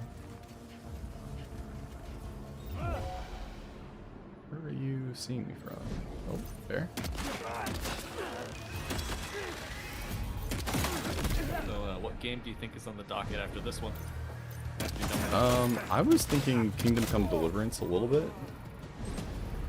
But I'm trying to find that perfect stream game. And so I'm trying to... Yeah. Still trying to figure that out. And there's also some talks about doing Metal Gear Solid 2. But maybe that won't be on stream. That might be a pre-recorded thing with some people, and then doing that. So that's my week. All right. Great job. No more jammers to worry about. Let's head to the Southern Environmental Observatory. Right now, the goal is just to just to finish this, and just get this thing done. Yes, and then we'll figure it out. You've been chipping away at it for a little while. Yeah. I mean, it's been, what, ever since it came out. When did it come out? Like, 4 months ago? That sound about right? Is saying can correct me? It's been a little bit.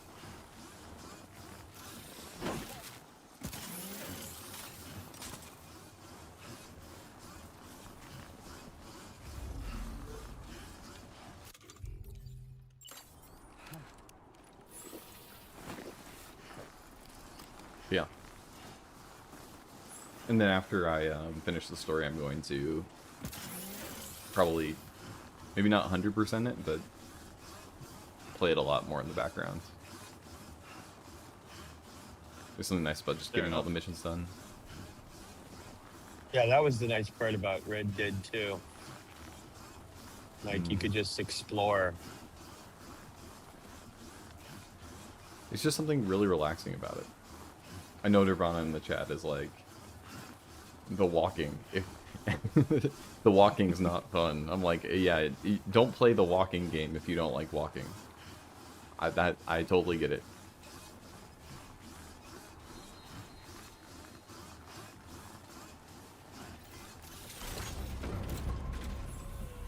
But there's just a vibe to it. I don't know how to explain it. That's part of the reason I don't think I'd recommend this game to anybody unless I was pretty certain that they liked games like this. Yeah, but it's like you know how in Red Dead you would do cruise control with the horse, you know, to take you to a location. Mm-hmm. It's kind of like that's kind of boring though, man. It's like, I mean, don't get me wrong, you kind of had to do it, and a lot of times, you know, otherwise it'd take you forever to get to where you wanted to go or whatever. But it just seemed like if there was more in between you and it, you could have more fun in the process. So if there's a lot going on in the walking or the riding the horse, whatever, you know. Yeah. I mean, game design is just hard in general, right? Like, fast travel is one of these inventions that, you know, if done well, it's makes a game much better, I guess, to play. Because you don't have to walk from place to place over and over and over again. But I also know plenty of games that don't have fast travel, and they'd be a slog. Yeah, well, it enables you to have a much larger world. Yeah. And you know, the train I'm fine with, you know, like I get that. I don't know. I guess the cool thing about the auto horse thing is you could stop it at any time, you know, and go hunt for some snakes or whatever. You can go off trail and kind of do whatever you run into. Yeah. Kill a couple gators.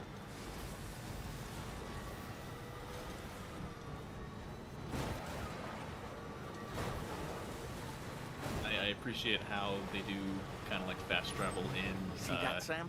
Those ghosts in like Hollow Knight, where they've got like the stagway kind of thing, and it only takes you to like certain stations, so it's not like you have like sub points within each place. So you still have to go around and explore to find anything interesting. Because like usually they just kick you out at like I don't know, some like random station far away from anything that you have to actually get to. Most of the time. I don't know. I always appreciate that. Yeah. But like, I don't know. I don't think that like Skyrim fast travel it's any better or anything like that. I think it's, I don't know. When I was first playing Skyrim, I bet this is a lot of people's experience, but I did like the overland travel part of it. That was the most satisfying bit. And then when I started doing fast travel, I was like, why? God, why? Well, yeah, half the part of Skyrim is just exploring Yeah. it as you go. Pretty much. Oh, that's a lot of guys. Am I going the Well, right that's way? what's crazy. That's what's crazy about like any kind of sci-fi video game. And again, I'm not speaking from any experience or an example, and I'm sure you guys will have tons of them. But the idea that you still have to get from world to world before anything exists. I mean, there may be some battle in space or something that they could, the gamer can, the game designer could manufacture in the process, you know, but there's vast space between the locations, so there's no justification like in all these other types of things where you have a giant world that you're operating through, you know? Yeah. More acceptable mentally, I think, maybe. Yeah.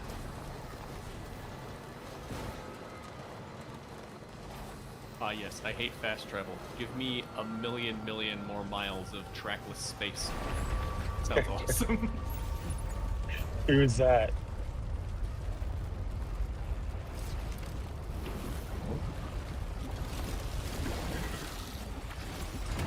Booyah. We have the xenomorph looking robots. Squid heads. Oh. We got some. All these ghost mechs managed to make it this far.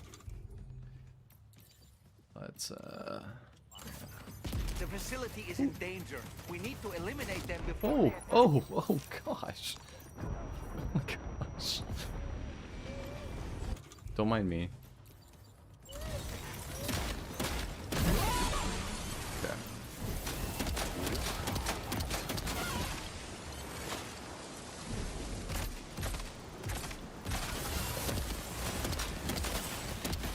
Get behind cover.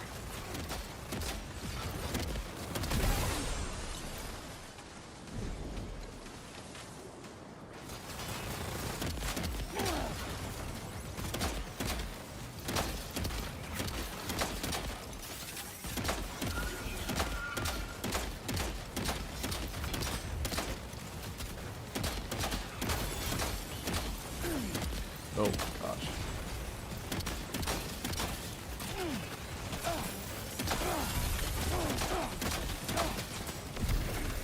Okay. Need something that can take those things out faster.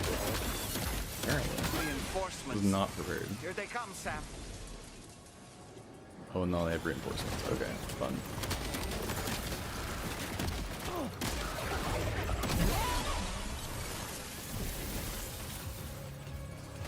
Oh wait.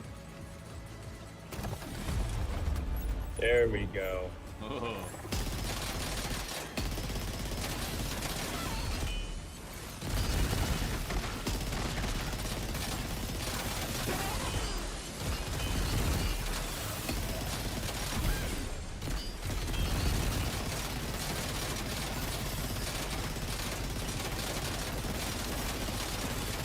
Nice. Oh, okay.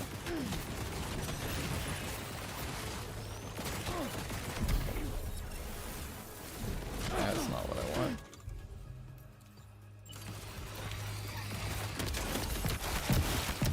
Oh gosh.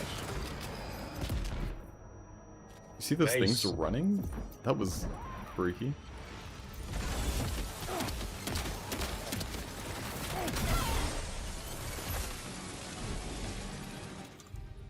It's interesting that this was being worked on around the same time as that Frankenstein movie by Guillermo del Toro. Because a lot of the styling of these coffins and everything look a lot like the stuff from that movie. Oh, honestly, Sam, you're incredible. We should be able to connect the facility to the network now. Alright. What were we saying? Fast travel? You're a welcome sight, mate. Not sure we'd have survived if you hadn't shown up when you did. Let me check your order info. You fought like hell, mate. Thanks for the help. You know, I can't imagine what would have happened to this place if you'd never come along. I really can't. And now we can finally get on the chiral network. Connect that Cupid of yours.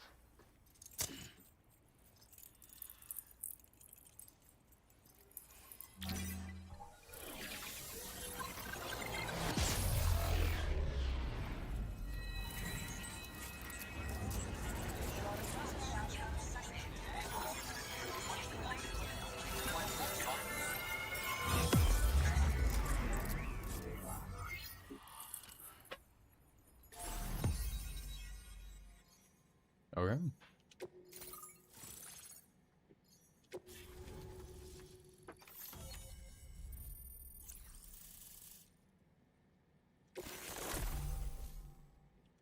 Now displaying your current porter grade.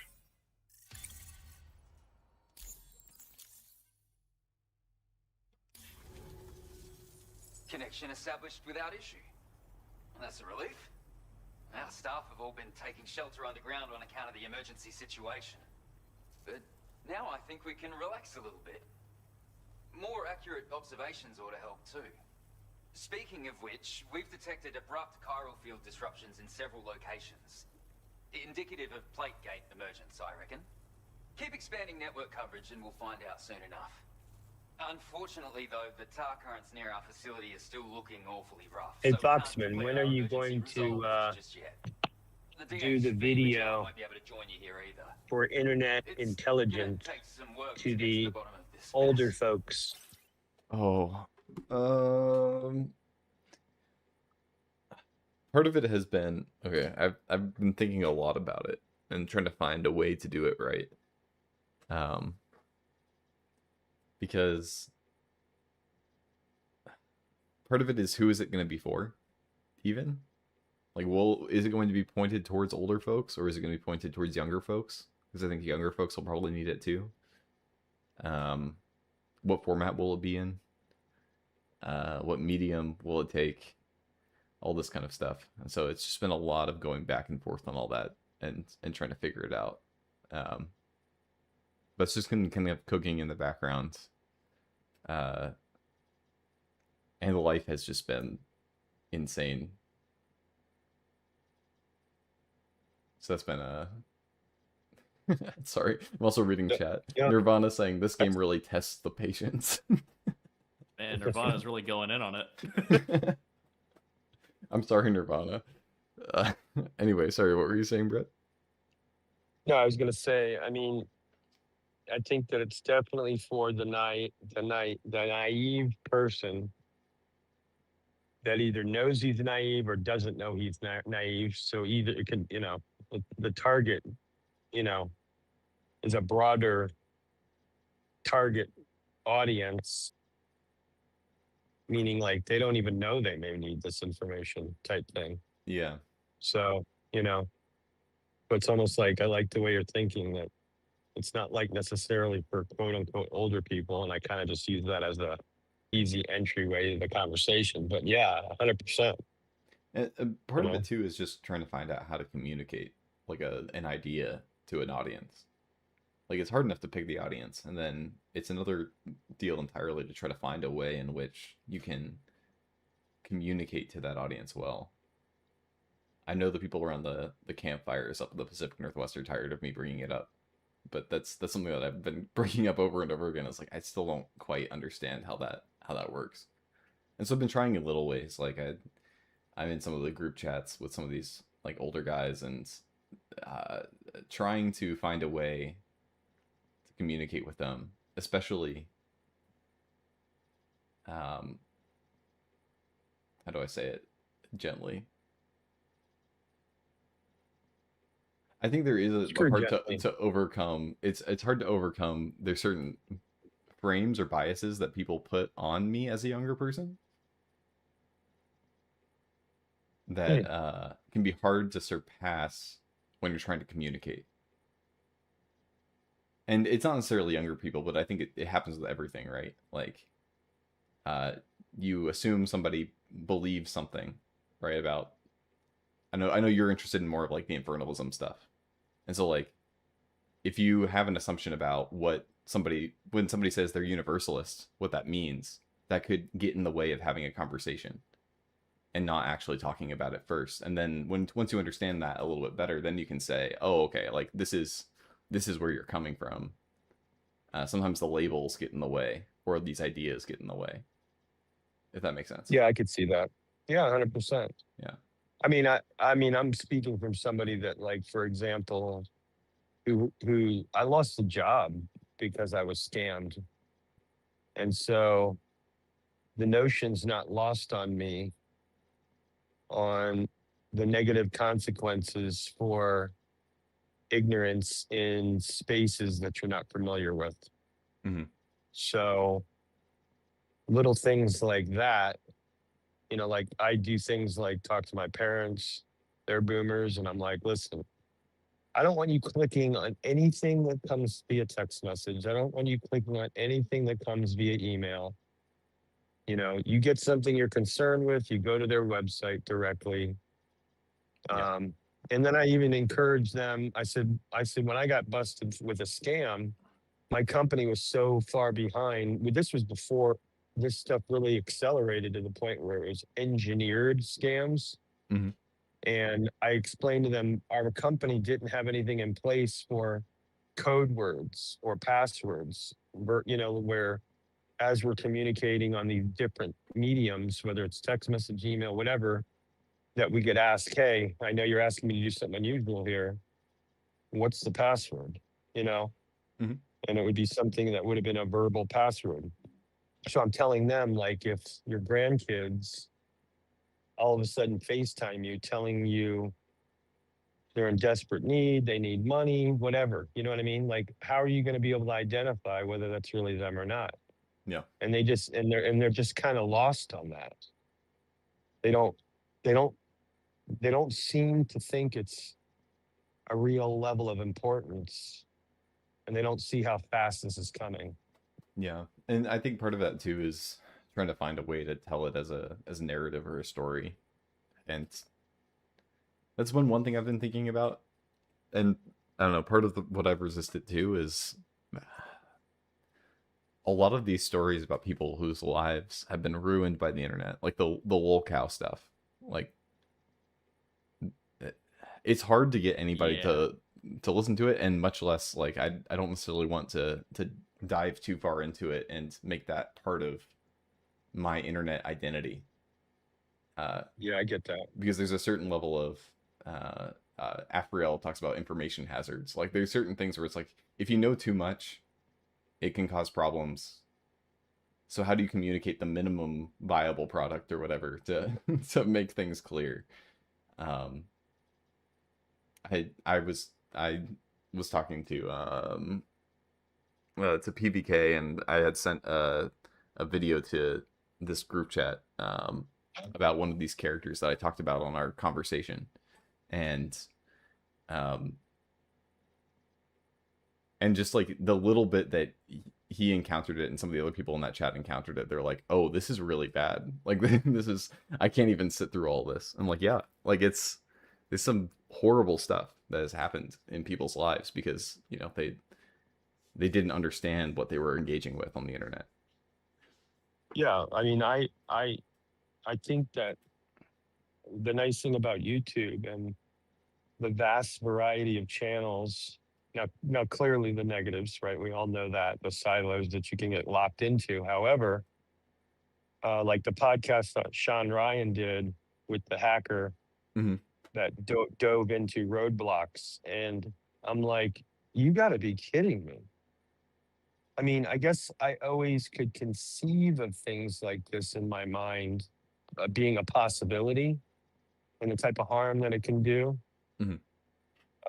But I guess there's just a huge generation of parents that have no comprehension that this stuff exists. So like when I talk to, like there's a lady at my work, I'm like, you know, I know she has kids and I'm like, you know, are they playing on this? And she's like, oh yeah, but they only play with their relatives. I'm like, you need to get them off that crap as soon as possible.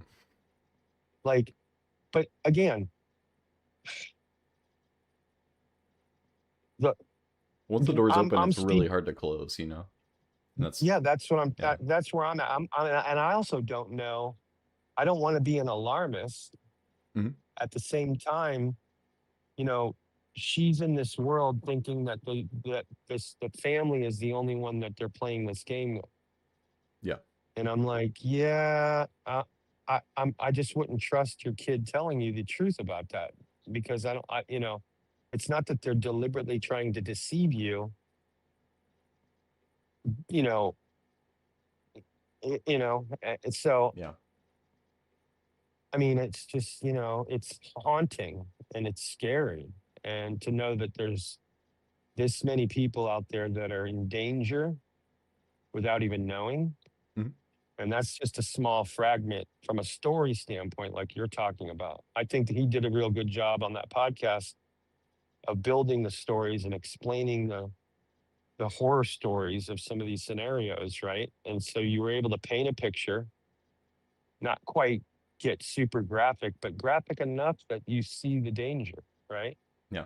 And then also be able to provide, you know, like, it's not about the demonization of technology or any of this, but it's like there are some easy safeguards that you can just have put up that would have prevented all this. And how do you communicate that?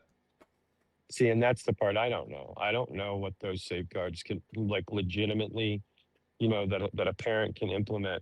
But we also had a generation where parents they just couldn't be bothered they wanted to give their kid a phone, but they couldn't be bothered to monitor it, because it was maybe some of it was beyond them, and maybe some of it was just laziness, or I don't know, like convincing themselves it's not that bad.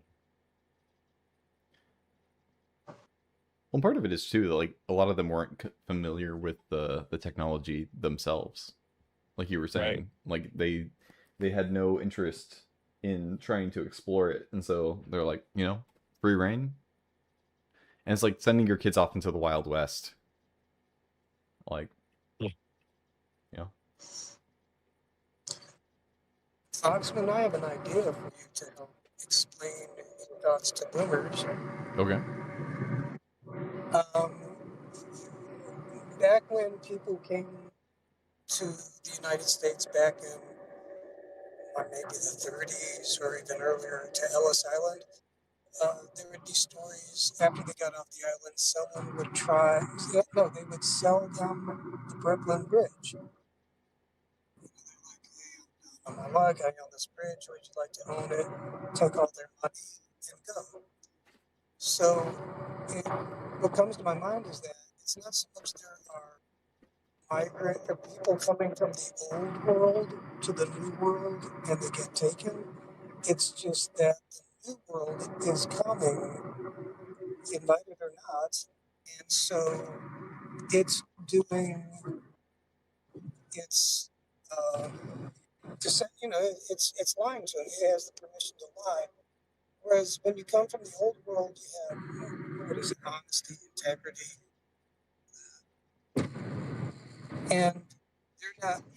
They are the old world being transformed. And can that help you at all? Like when you talk to people? I don't know. Or My is that first just my first reaction is something like sorry, 1 second. Nirvana, we're just talking right now. I just paused the game, but yeah, we're just hanging out.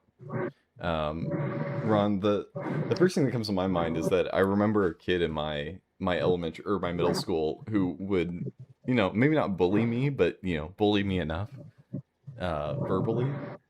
And I remember when he was asked, like, why do you do this? He was saying, I'm here to toughen kids up. It's- but he was the only one. Wow. He was the kid who was being mean. So like, I don't know. It's that kind of thing where it's like I can see it. I can see that there is a role for that maybe, but maybe unintentionally or No, because I maybe in a think safe that's no. space maybe, but Well, here's the thing: for you being bullied, that's not toughening you up. That's him abusing truth. Um, because that's actually a lie. It's like I'm not here to. He's just a bully. But because bully. Anyhow, I think it's because when I was also listening, because I went away for a little bit talking, and when you said your age had a little difficulty with it, like when I talk with you, for anybody else, because I'm older, I listen because I know what you're talking about. I know you have information I don't understand, and I'm totally cool with that. well, and I think that takes a lot of humility too, right? Like, and I don't know if everybody is. Yeah, how to meet people where they're at, I guess, is the question. And maybe it's just, just go for it. And I think that kind of has been the answer that I keep hearing is just like, just write it out, just go for it and figure it out as you go. And that's probably the answer I need to actually do, but yeah, I like that because the more you do it, the more you will get better at it. It's like anything. It's a skill you develop, and you develop your script from your understanding, and don't be concerned about a rough draft, a bad first draft. Yeah. Because it's the information you have is valuable. Like it can save someone's life. Like really getting your finances wiped out, you're preventing that is saving someone's life. So, if you come at it from that angle, not being mean, but like, hey, I know how people might steal all your money. They might listen to you. Yeah. Probably would. Because I when I talk with you guys, I'm like, oh my gosh, you guys know what you're talking about. And I think if someone's not willing to listen to you, then you just move on and wait till they are. True. Maybe give them one tidbit. Like Chris said, don't touch these emails. They will rob you. It might help. One thing at a time. So anyhow, I wanted to rant and tell your age might not be as you think. I could be wrong, but I think if I know, it's like meeting a doctor. Just because they're young doesn't mean they don't know what they're talking about. I've met plenty of people though who won't trust their doctor because they're young. Are you serious? Yeah, they're the new doctor. I don't want to hear the new doctor. I want to go to the older doctor, the wise doctor. Which there is something true to it. This is a right? little different. Just a little different though, because I think that all adults know their incompetency to computing and to the digital space. So there's an automatic humility that unless you're the type of person that's researching on your own, can you even have any kind of lack of humility on the information that you're conveying? Yeah. Whereas with a doctor, oh, I Googled this and I sent a picture to the AI and it told me this is my symptoms and you're too young. Like I could see that, but this is something different, There's a natural inherent value to being young and growing up with this stuff, and having a sharp brain. Exactly. All tech executives or the tech people back in my day were young, and the executives were old. The techs came in with jeans and shoes, and the guys they were talking to were in suits. And the suits didn't like it, but the suits knew they didn't know what the techs were talking, but they had to obey them. Otherwise, they dial-up wouldn't work, or their I don't know. Maybe that's changed over time, and I don't know what pushback you met. Have you had pushback because of your age? I mean, I'm kind of reading into things, but I'm more trying to find out how to communicate well, I guess. And that's kind of one of those eternal questions, is how you do that. And how do you navigate the boxes people put you into? And part of that is just accepting it and just saying, you know what, if they're gonna think of me that way, that's okay. I'm just gonna keep doing my own thing. Or how much of that is I need to make sure that I break it. I'm losing my flow, but Yeah, I'm sorry. oh no, go ahead. I just wanted to say, this could turn into something that is an evolving update where you're updating constantly. It might not just be a one and done, but it seems to me that how do we communicate with each other? And we communicate through stories, right? And so you capture someone's attention, like it or not. It can be emotionally driven to the point where you have to paint a picture that allows somebody to see the potentiality of how bad this can get so they can feel it, right? And make a smart judgment call on whether is this kid just overblowing and taking advantage of my emotions, or is what he's saying a possibility? And once you use your judgment and discernment and you realize, no, he's not manipulating my emotions. He's trying to send an alarm out into my senses to prepare me and be on guard for potentialities,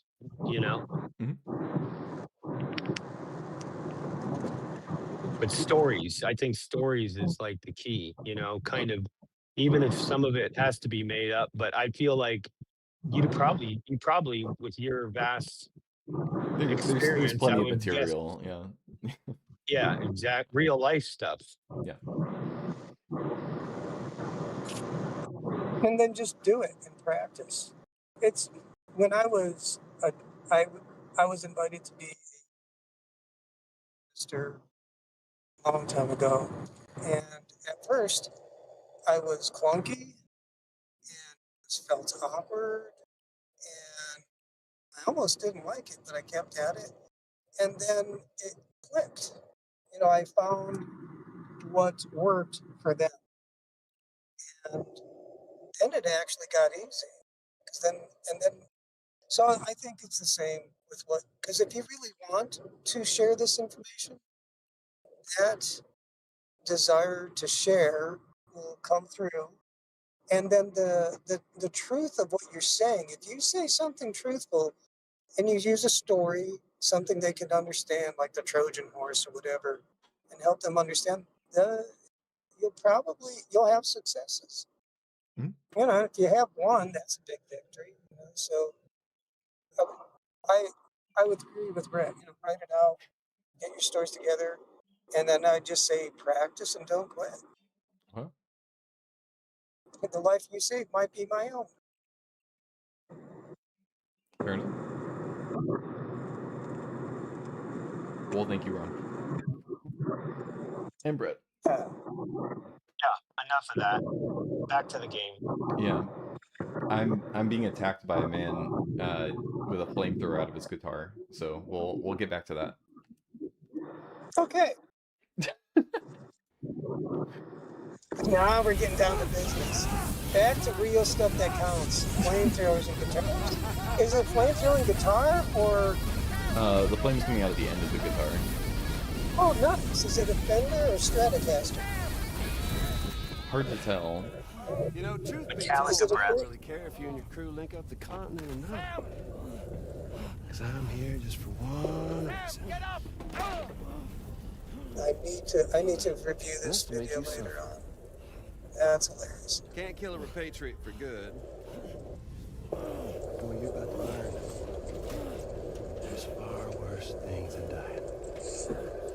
So, let's kick it off with some pain.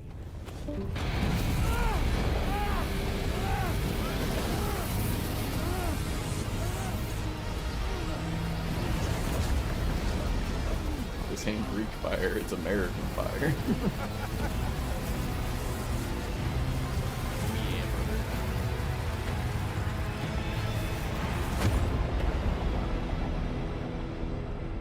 Okay. Sam died.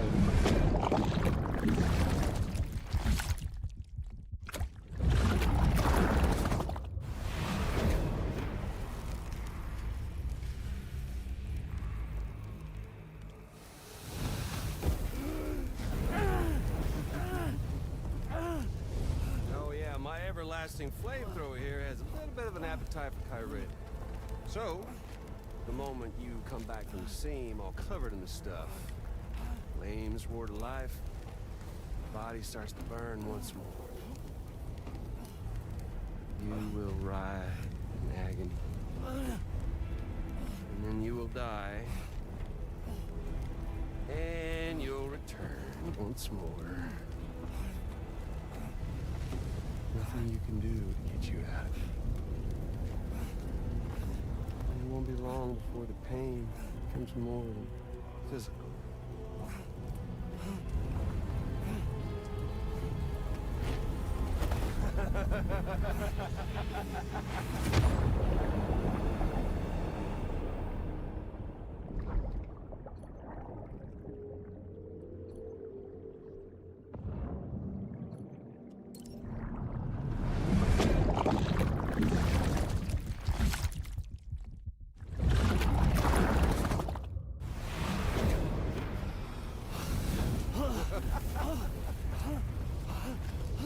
Y'all caught up now?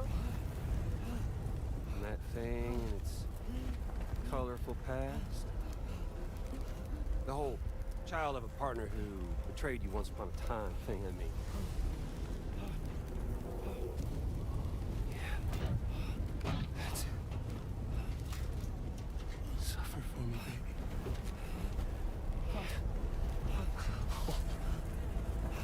There ain't no turning gazer for you, Sam. No crossing over to the other side. So suffer. Yeah. Suffer. Through the day you were born.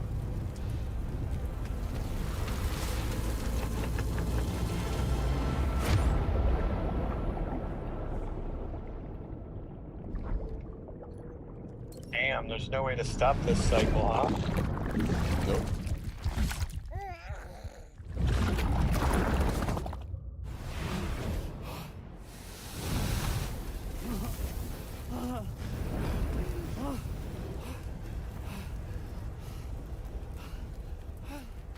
I'll stay with you by your side. Close your tired eyes, and I'll wait. And soon I'll see your smile in our dream. And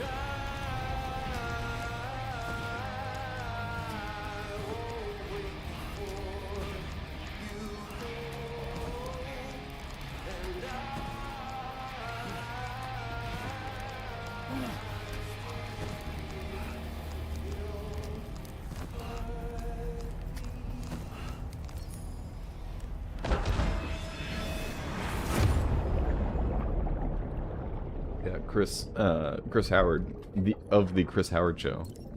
Did that guy play for Kiss? I couldn't tell you. Awesome.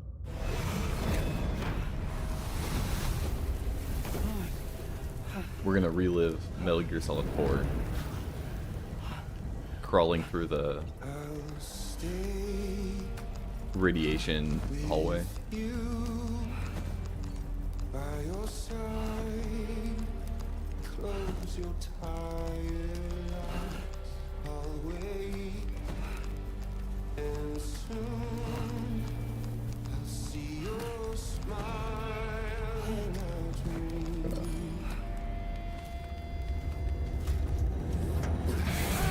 Oh.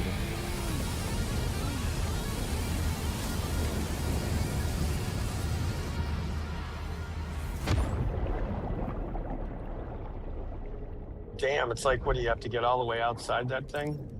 Oh, it looks like you're trying to make it 18 meters to some spot.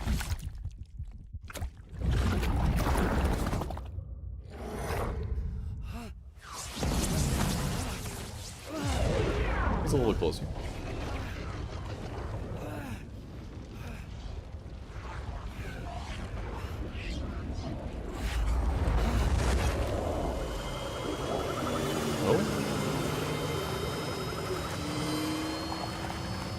Here we go.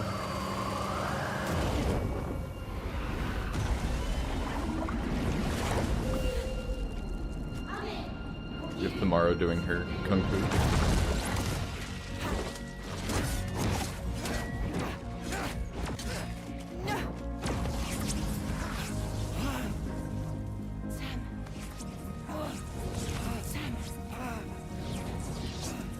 What did he do to you?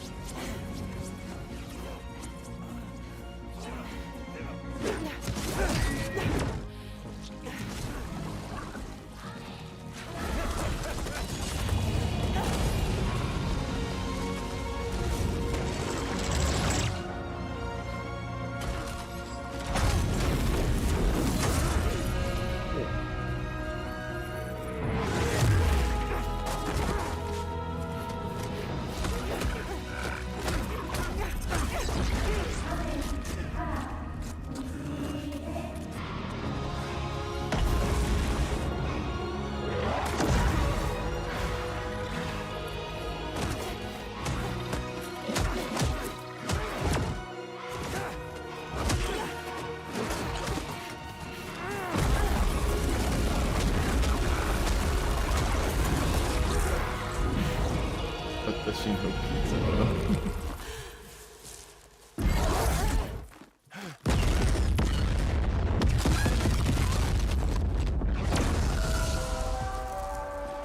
Oh.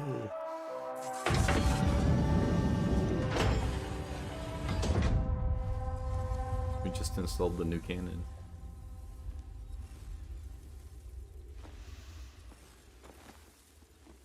Oops. Catch you later.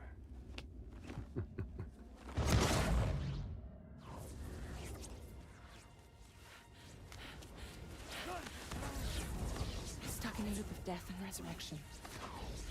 Before his hide is completely incinerated, he returns to us. His body is restored, only to be burned again. Don't! Even if you speed up time, the flames won't die. Come on, Sam. Come on!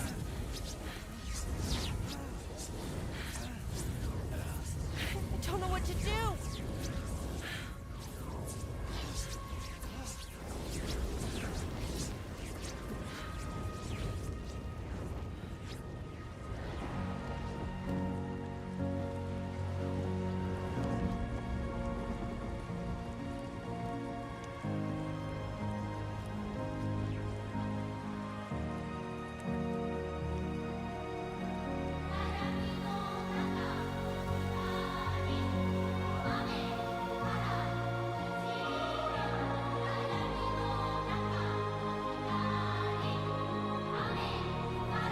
What's going on? The Kojima seal of quality.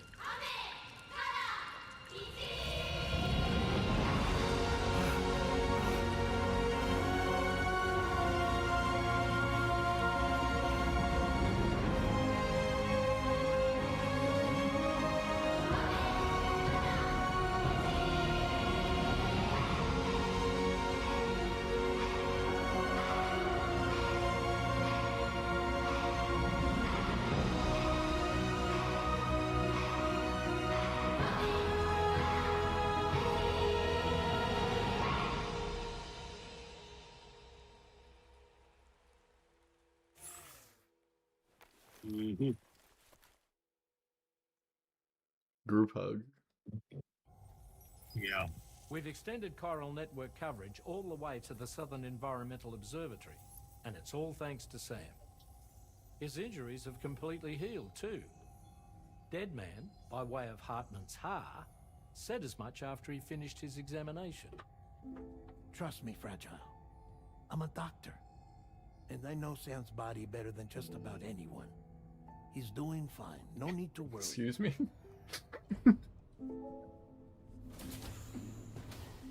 Thanks to a healthy dose of Rainey's Corfol, he's as good as new. Or right as rain, as you might say. Even for a repatriate, to die and be resurrected so many times in quick succession, I feared the worst. It's a miracle he made it through.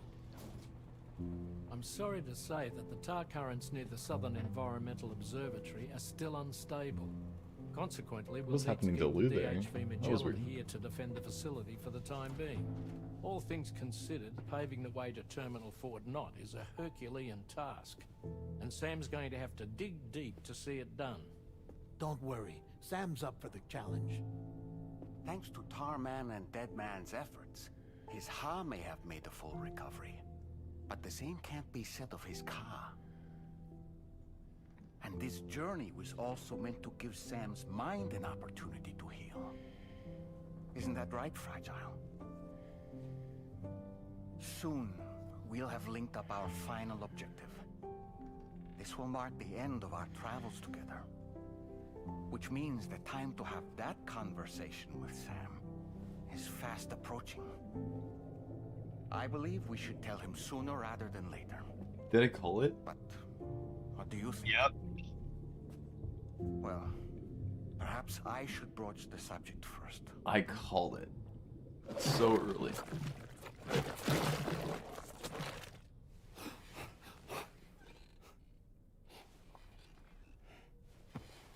Maybe.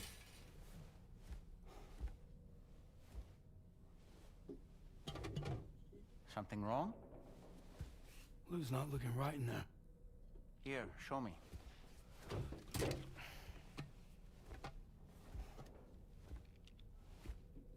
What do you think?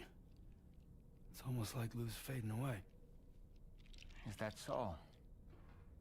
And I'd say we're making progress. Oh my gosh. I don't understand. Okay, then. She asked me to help. What? Turned into glitter. Before we set out on our journey together, Fragile, she asked me to help you. To act as your therapist so that you could process the loss of your child.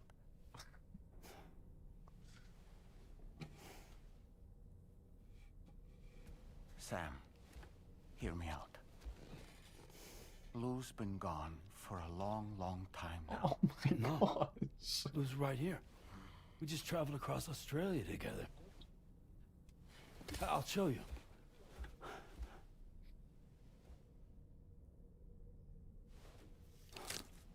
The pod you brought on this journey has been empty from the start. The truth is, I'm the one who's been operating your Odra deck. And it's because of that connection that I was able to share your flashbacks. Hey, Sam. Can you take a picture of us?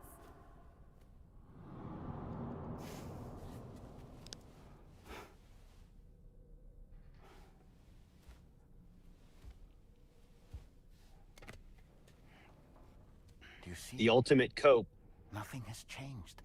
Oh yeah. The pod has always been empty.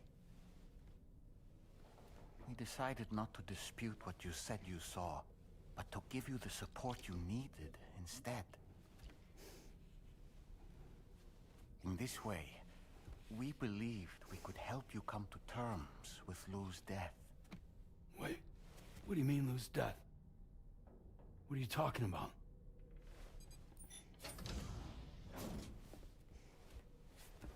Please understand, Sam. We never meant to string you along. Fragile was only worried about you.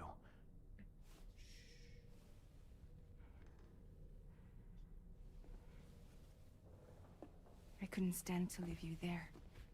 Broken. I wanted you to live. To move forward. So from the beginning, Lou was never there. I've been alone this whole time. You're wrong. Death can tear us apart. We'll always be connected. No, we won't.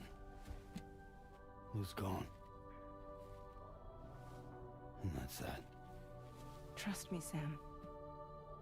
We will always be with you, no matter what. You will never, ever be alone.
Nice. Goodness gracious.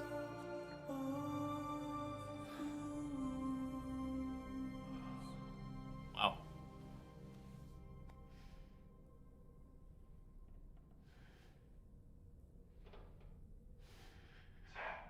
We're getting close. Australia is almost fully connected. You ready?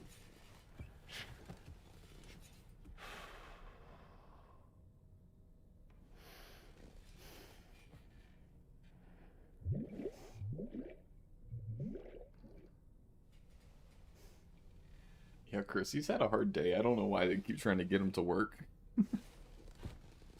Get back to work, buddy. You're on the clock. Your next and final destination is in sight. Terminal Fort Knox. Time to put your big boy suit on. Run into unforeseen difficulties. Connecting the final node to the network is not going to be as simple as we had hoped. Fortunately, Hartman has a device at his lab that should Put on your why me hat. I will put on my why me hat. Magellan must remain stationed at the Southern Environmental Observatory to defend it from potential threats, meaning we cannot provide you with transport. You've helped us come this far. Too far to give up when we're so close. Sam, you're the only one who can handle this job. Take as long as you need, but whenever you're ready, access the terminal at Hartman's lab and review the brief for this main order. Huh?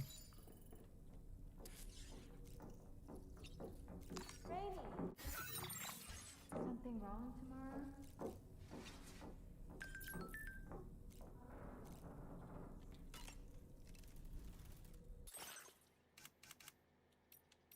I will say I'm impressed that I called it. At the same time, I don't think it was that crazy of a call, but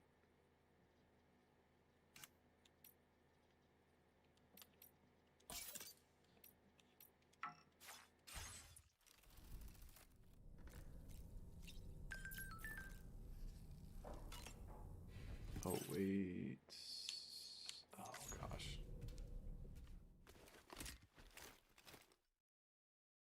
Should go back and talk to the doll man. Some voice giving him orders and ghostly people wandering in and out while he's getting toasted over and over with sour guy's attitude. Yeah, I think it would not be fun. Sam, Tarman here. I want you to take a good look at the DHV Magellan. Her main cannons are operational, and it's all thanks to you. Contact us whenever you require fire support, and we'll be sure to oblige. Okay, that's cool.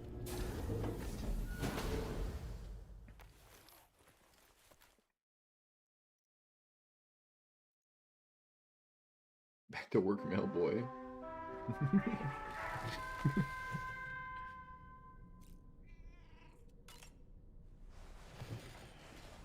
I didn't really want to sleep, I just wanted to talk to Dollman. Good morning, Sam. Oh, I missed the conversation. I left too early. Okay. Really? Yeah. You mean we missed Romy? Giving more advice? Yeah. Too bad. Too bad, too sad. Consign will let us know if we missed anything crazy, but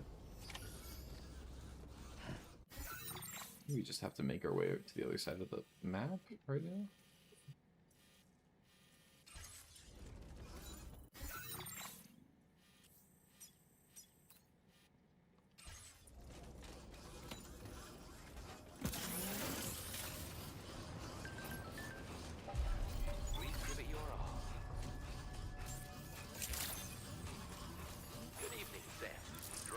But we'll do a little surfing.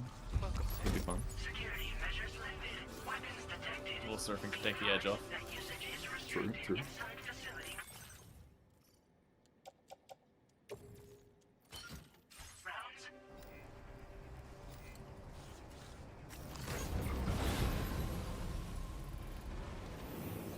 So Brett, this is the coffin surfboard I was mentioning earlier. Silver Surfer. You reminded me of there's a Kanye West, I don't know if it was a song, but it's like one of the tracks on his on one of his albums, and there's a voicemail from some guy, and he says, "Silver Surfer."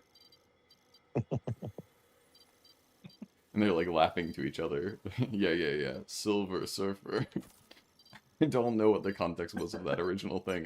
That's just stuck in my head all the time. Now, where is this place I need to get? Poor Kanye. Man, a rough life.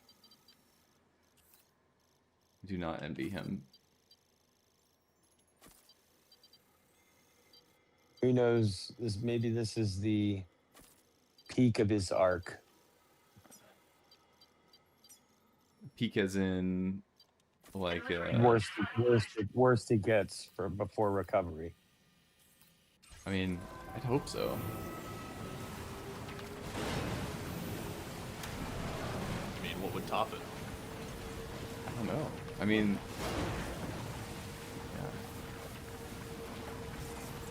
yeah. It's hard for me when people like look at someone like him and then they don't see a person on the other end. Yeah, 100%. It's like, man, how do you not see a guy who's just like having the worst time a person could, I mean, not the worst time a person could have, but like up there. It's just how much everything weighed on your mind. If you ever thought about what happened, she had faith that you would one day come to accept the reality of your situation. It wasn't just for your sake. Fragile needed you too.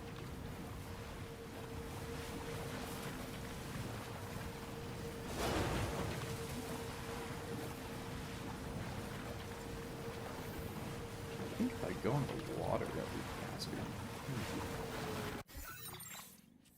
Can I take the river up? I think I can. Okay, let's do that.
I'm not too far off.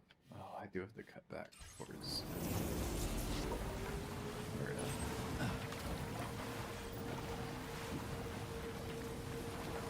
Yeah, I think there's just certain things where it's like, I don't know if you could tell a story like this as effectively, or maybe not effectively, but like in other mediums. Like there's just something to the playing around with the idea of video games and having multiple lives and that being a character, like a piece of what makes up video game, the DNA of video games. And then also this idea of the mechanics themselves communicating that like there's a certain reality, like the baby is alive and you can feel it and you can do all that, and that being the experience of Sam throughout this journey.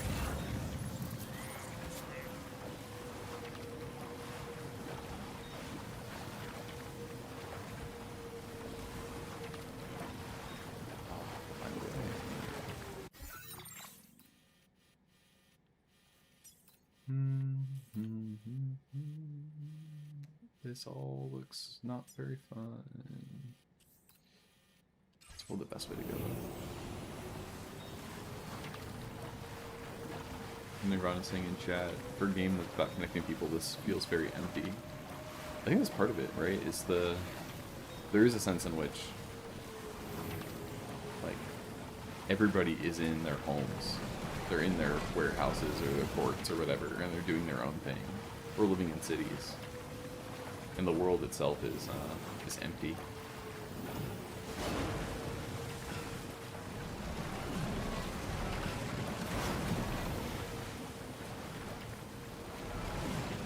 It takes somebody to kind of bridge the gap between places. Like some kind of porter. Oh boy, that's my Like some kind of courier. Like Sam kind of porter. Yeah. Oh, I guess, yeah. Okay, never mind. You're right.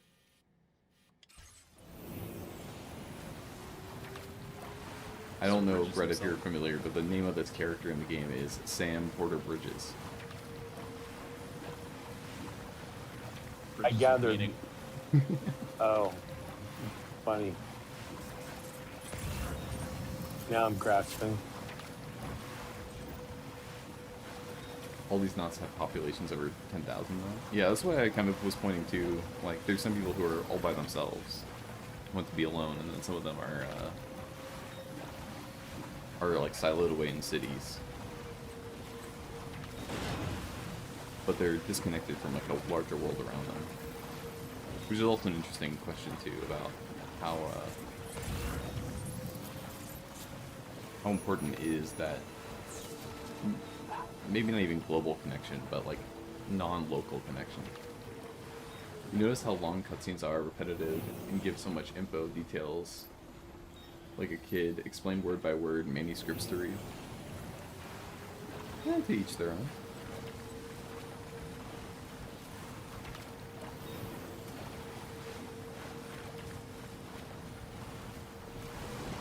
It does seem to get a little bit like, as you know, like that sort of dialogue. Yeah, there is a bit of like. I'll give you that. That's just the Kojima. That's just the Kojima flair, you know. I think that is a piece of long form. It's a bit of one of these annoying kind of layers of long form content, where you're not sure how long the gap has been between. Yeah. Playtimes for the player. So how do you make sure that the player knows everything they need to know to be able to move on? And that is annoying. That's What about like this exact scenario where I'm watching, you know, trying to follow along, right? And so like I would be clueless, and without the "as you know" statement, you know what I mean? It's kind of like in movies, you always have some idiot asking a question that, of course, the main character already knows, but his job there is to keep the audience informed and understand what's going on. And with the format that, like, you being able to stream and do it like this, there would be a lot of that. Well, I think there definitely was an attempt after the first game to make Death Stranding 2 much more accessible. Like, make the game more action-heavy, so it could keep people's attention, and... Oh, wait, Skankenstein. There you are. No way. I know he's been playing around with those zip lines. And so I think there is a bit of that. Like, the first game didn't have that as much. But, yeah, people don't like the first game as much. But let's get a move on. I don't wanna badger or berate too much. I don't want to be too annoying about that. And so that's why partially I think it's like there's some pace going on. There's some like trying to navigate how to relate to different audiences. Okay. Let's get moving. Yeah.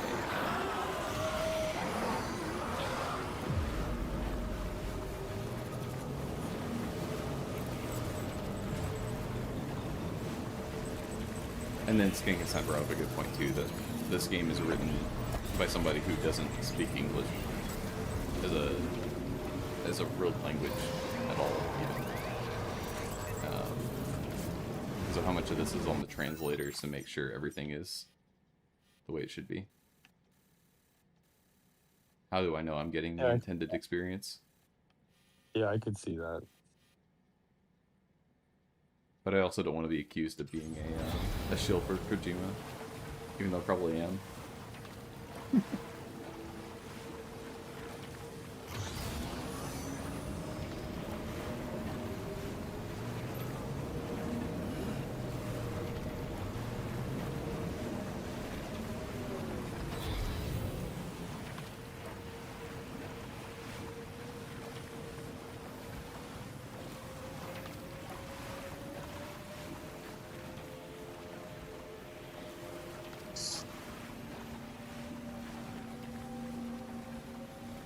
Ooh, that is a steep cliff.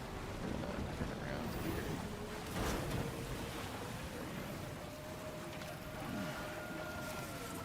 Double black diamond.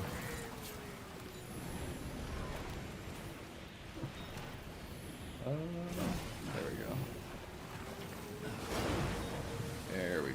Okay. We made it. Once I get to this spot over here, I probably will, the place where the order is, I might stop for today.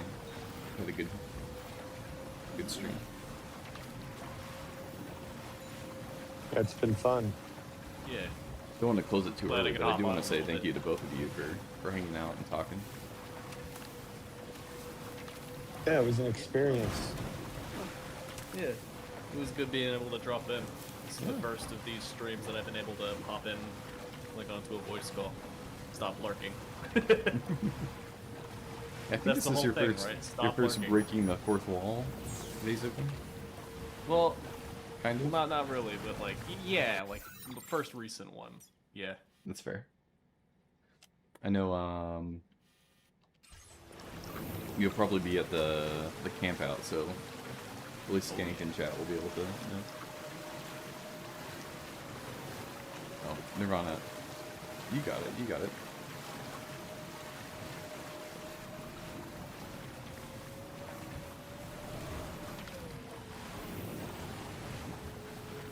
Translating is one of those fields where it's like I would be interested in trying to do it, except everyone would talk about how bad of a job I'm doing.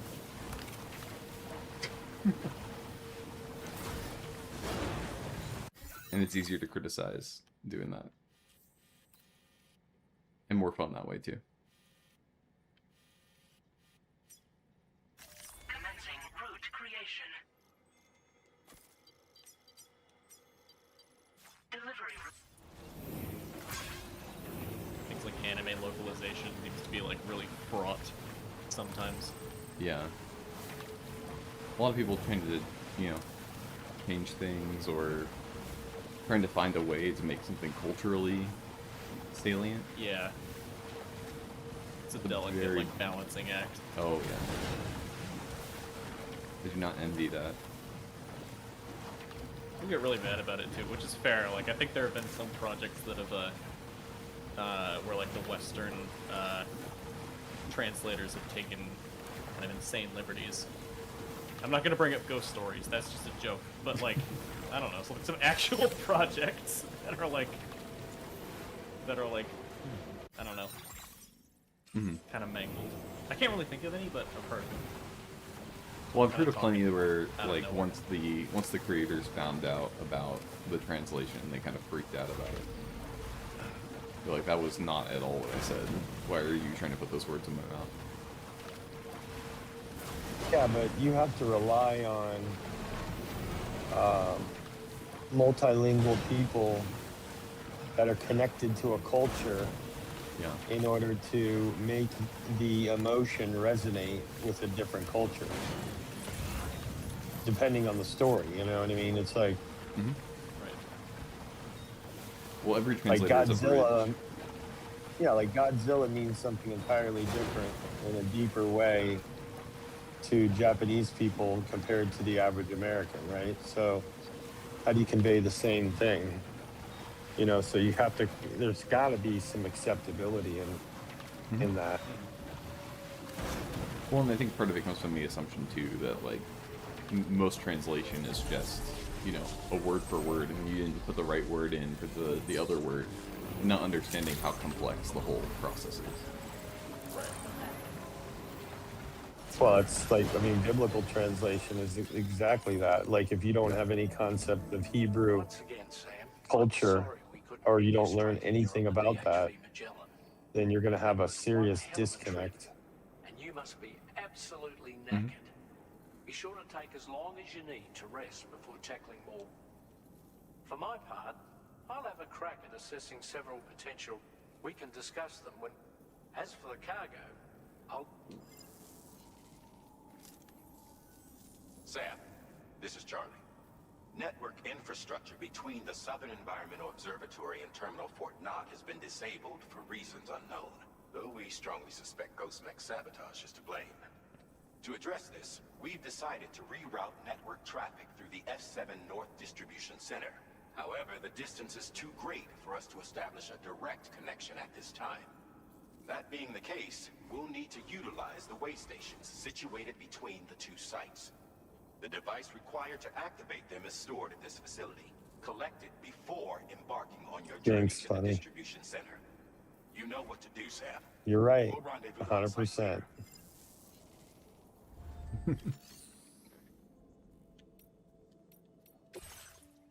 Okay.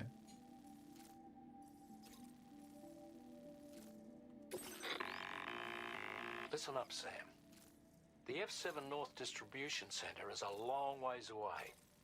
And by my reckoning, there's a number of different viable routes. The shortest, most direct path would involve you cutting through the snowy mountains. A dangerous proposition to say the least. You might find zip lines, ladders, and other structures en route to make your life a little easier. But without those conveniences, you'll need to make that deadly trek the hard way. If you're still keen, make sure you pack all the mountain climbing essentials and then some. Alternatively, you could forego the mountain route and circle round to take advantage of the roads to the east. Though if they're still in disrepair, or there aren't any bridges or other structures available, you'll need to come prepared to put in some work. Finally, heading west around the mountains would mean retracing your steps and going back the way you came. A fair few porters have already made use of that route since you paved the way. I imagine you'll find it easier going than the first time through. That route will also bring you close to the monorail. Get it up and running, and you can catch a ride too. Ultimately though, the route you take and the methods you utilize are entirely up to you. So take a moment to weigh your options and prepare as you deem fit. Okay. I think we're going to stop here for now. I'll take this on next time. Tarman's crazy. The beach path is a piece of cake even without roads. No, you don't understand. You don't understand. It's rough. Okay, we'll make a save to make sure we got this. But we'll close out here. Thank you all for joining. All right, brother. Yeah. Especially both you, Grip, and Brett. Also thinking about who else has joined. Ron and Tayo and Andrew for also hopping on to the voice chat. And then, yeah, Skank, Nirvana. Who else was in chat? Chris Howard, I think, dropped by. And a couple other folks. I'm not going to go scroll back, but thank you all for contributing and hanging out. Catch you later, brother. Yeah, catch you around.